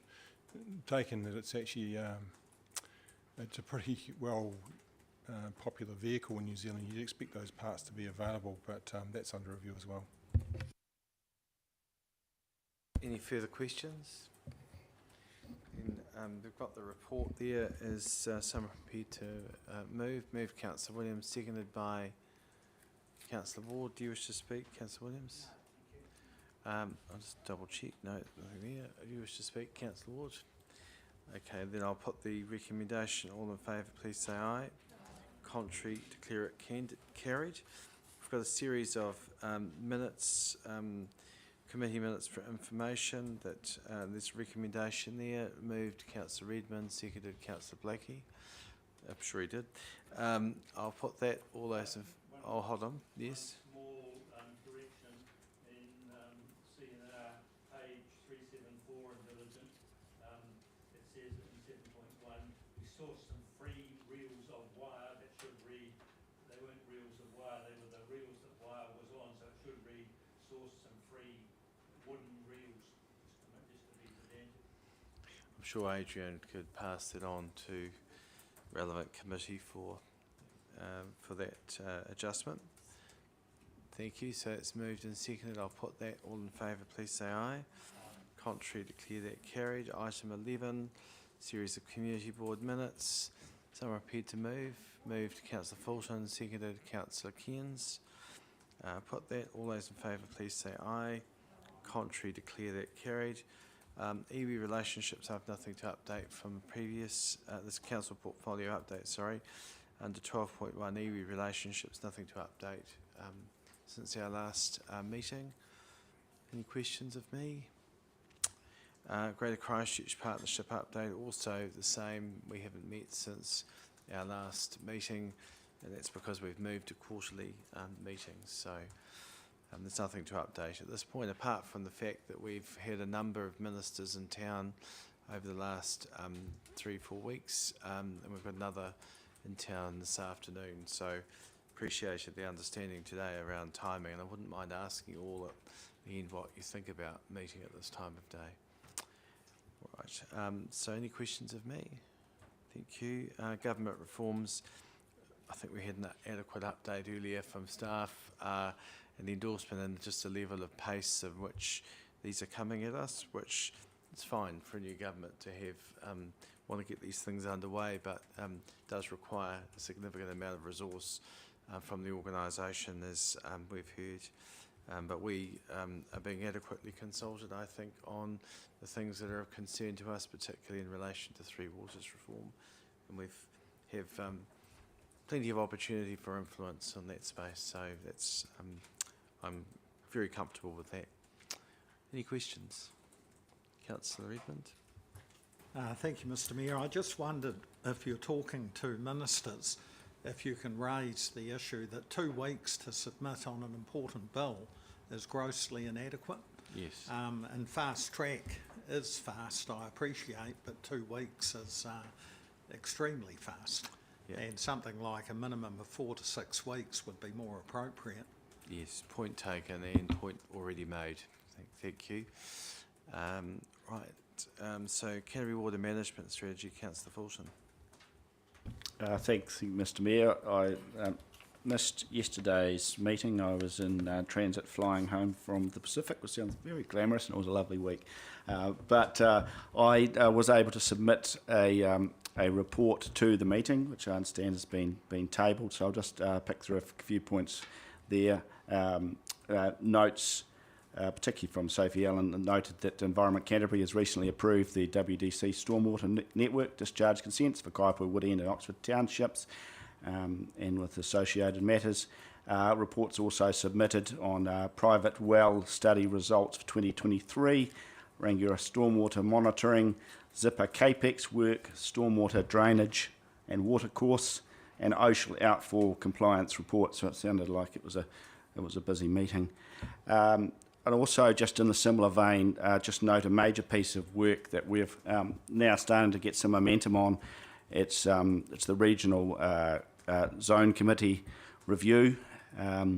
So some headline sort of topics just that I think you should be aware of, where the discussion is sort of centred on. Stress that there's no conclusions here, but some of the themes are local leadership or community engagement needed to deliver regional freshwater outcomes in future, whether that's catchment based, whether that's more like the zone committee we've got, whether that's regional with iwi involvement and Runanga involvement. We just don't know quite yet. The role that these small scale catchment groups could play in a new form of leadership for Waimakariri and neighbouring regions. We've had quite a good productive discussion on that, and inevitably we've discussed some of the ideal structures and functions for bringing these groups together and how they're funded, and the people that may sort of populate these governance or management groups. As I touched on, a bit of mana whenua engagement. I'm very respectful of this.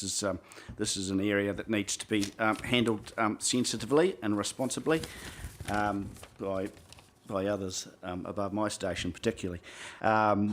So it's been a really good discussion.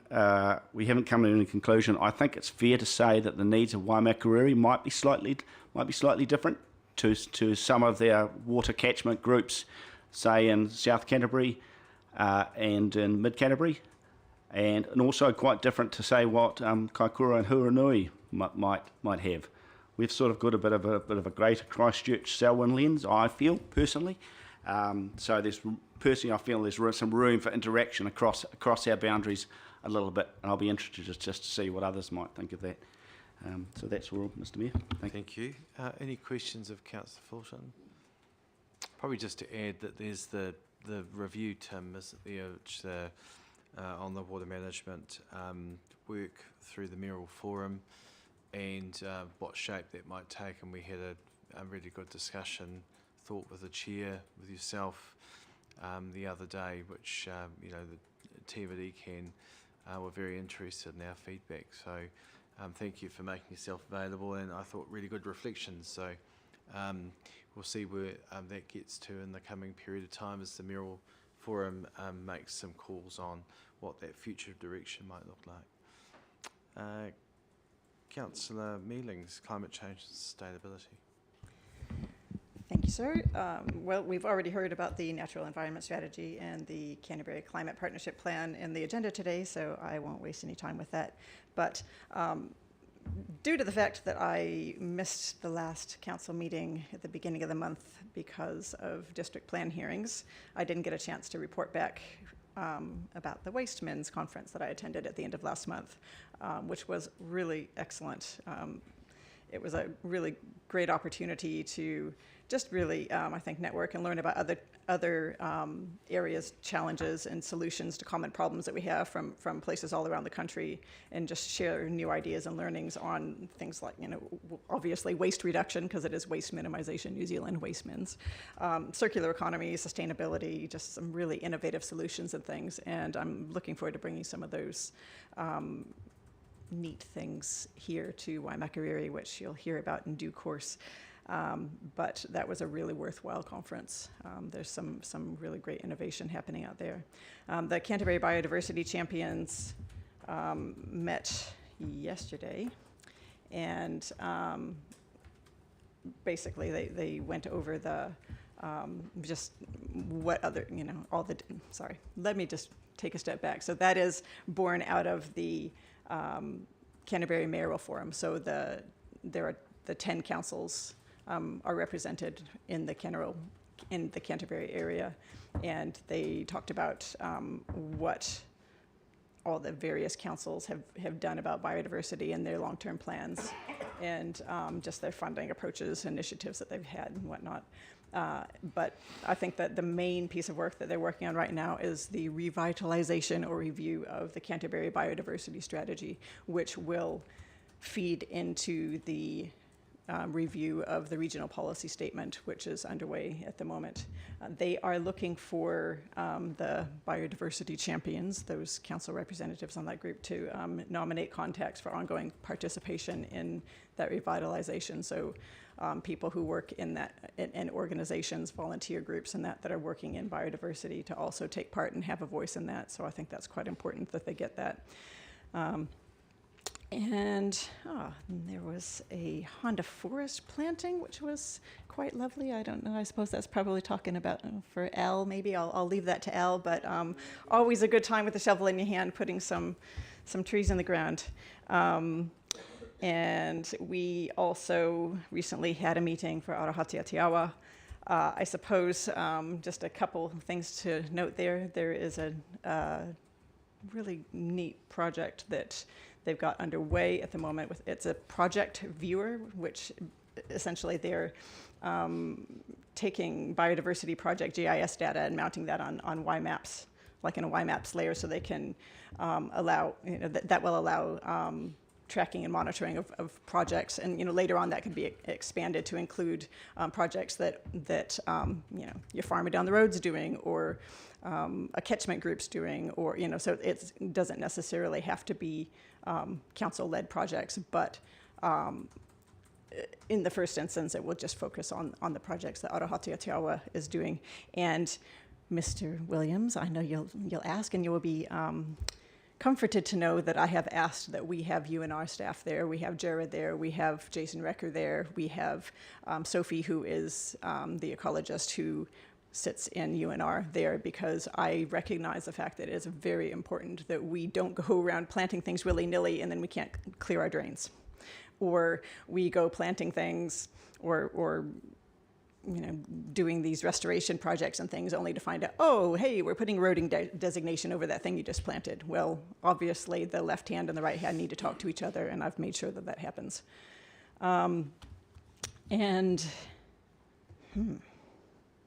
I guess lastly, just probably a couple bullet points. At the moment, there is a webinar happening, which we're clearly not sitting in because we're here.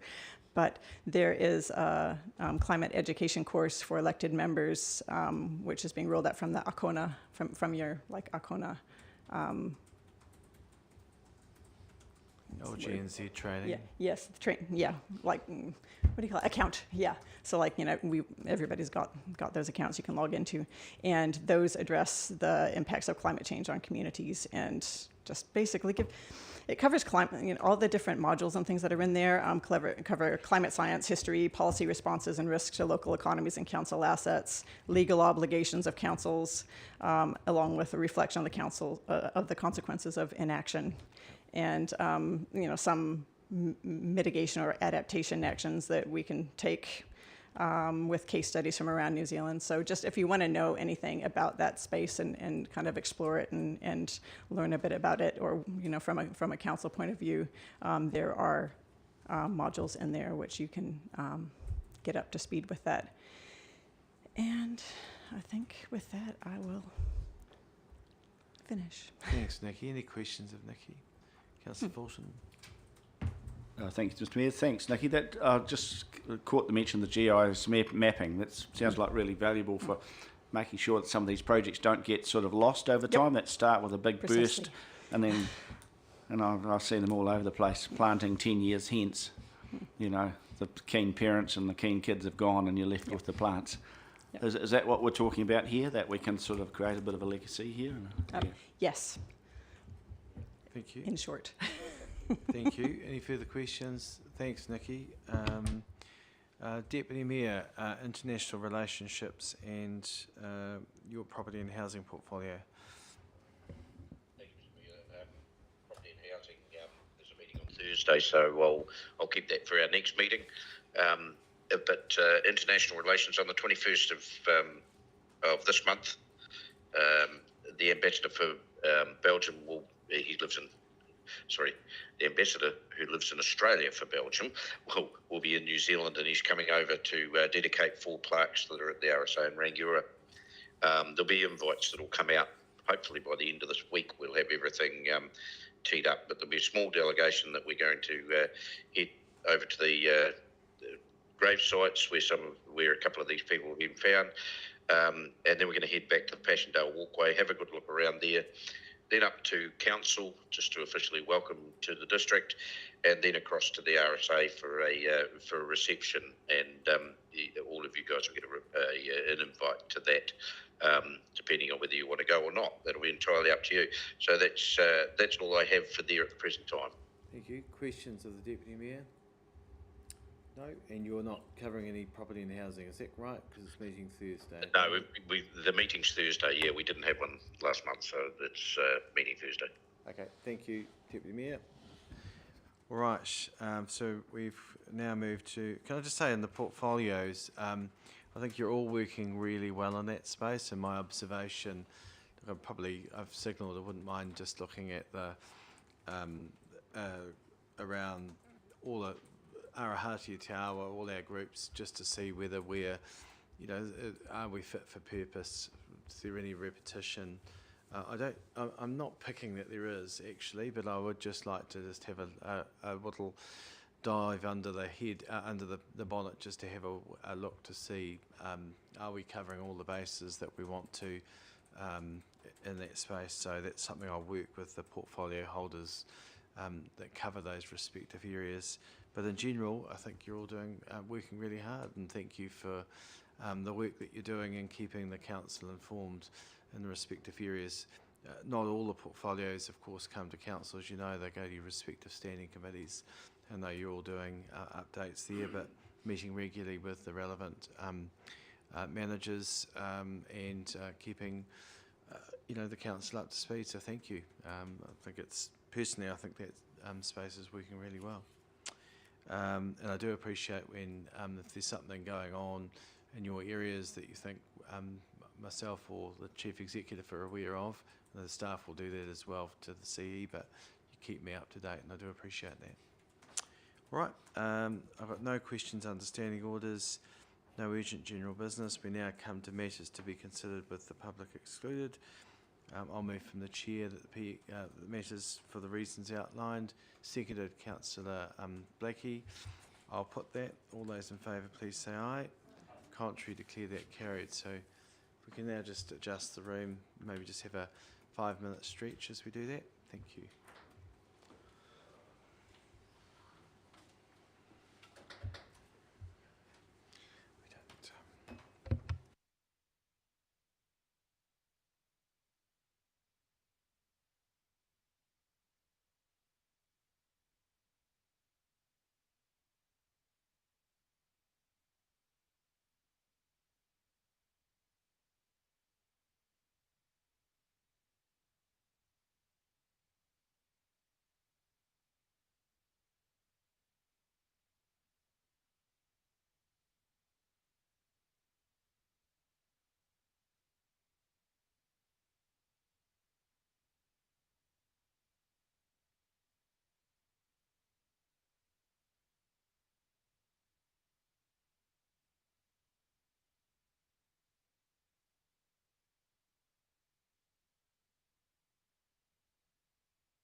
So Joe.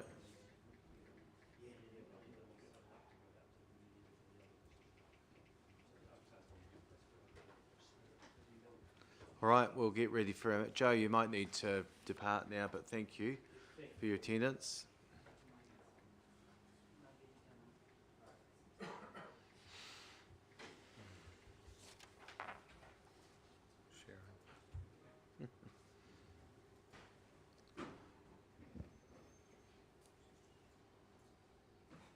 All right, so have we got everyone here?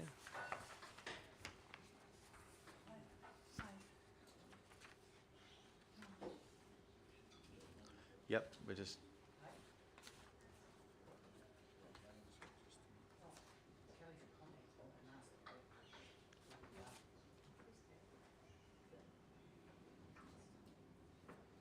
I think I'll go straight from here.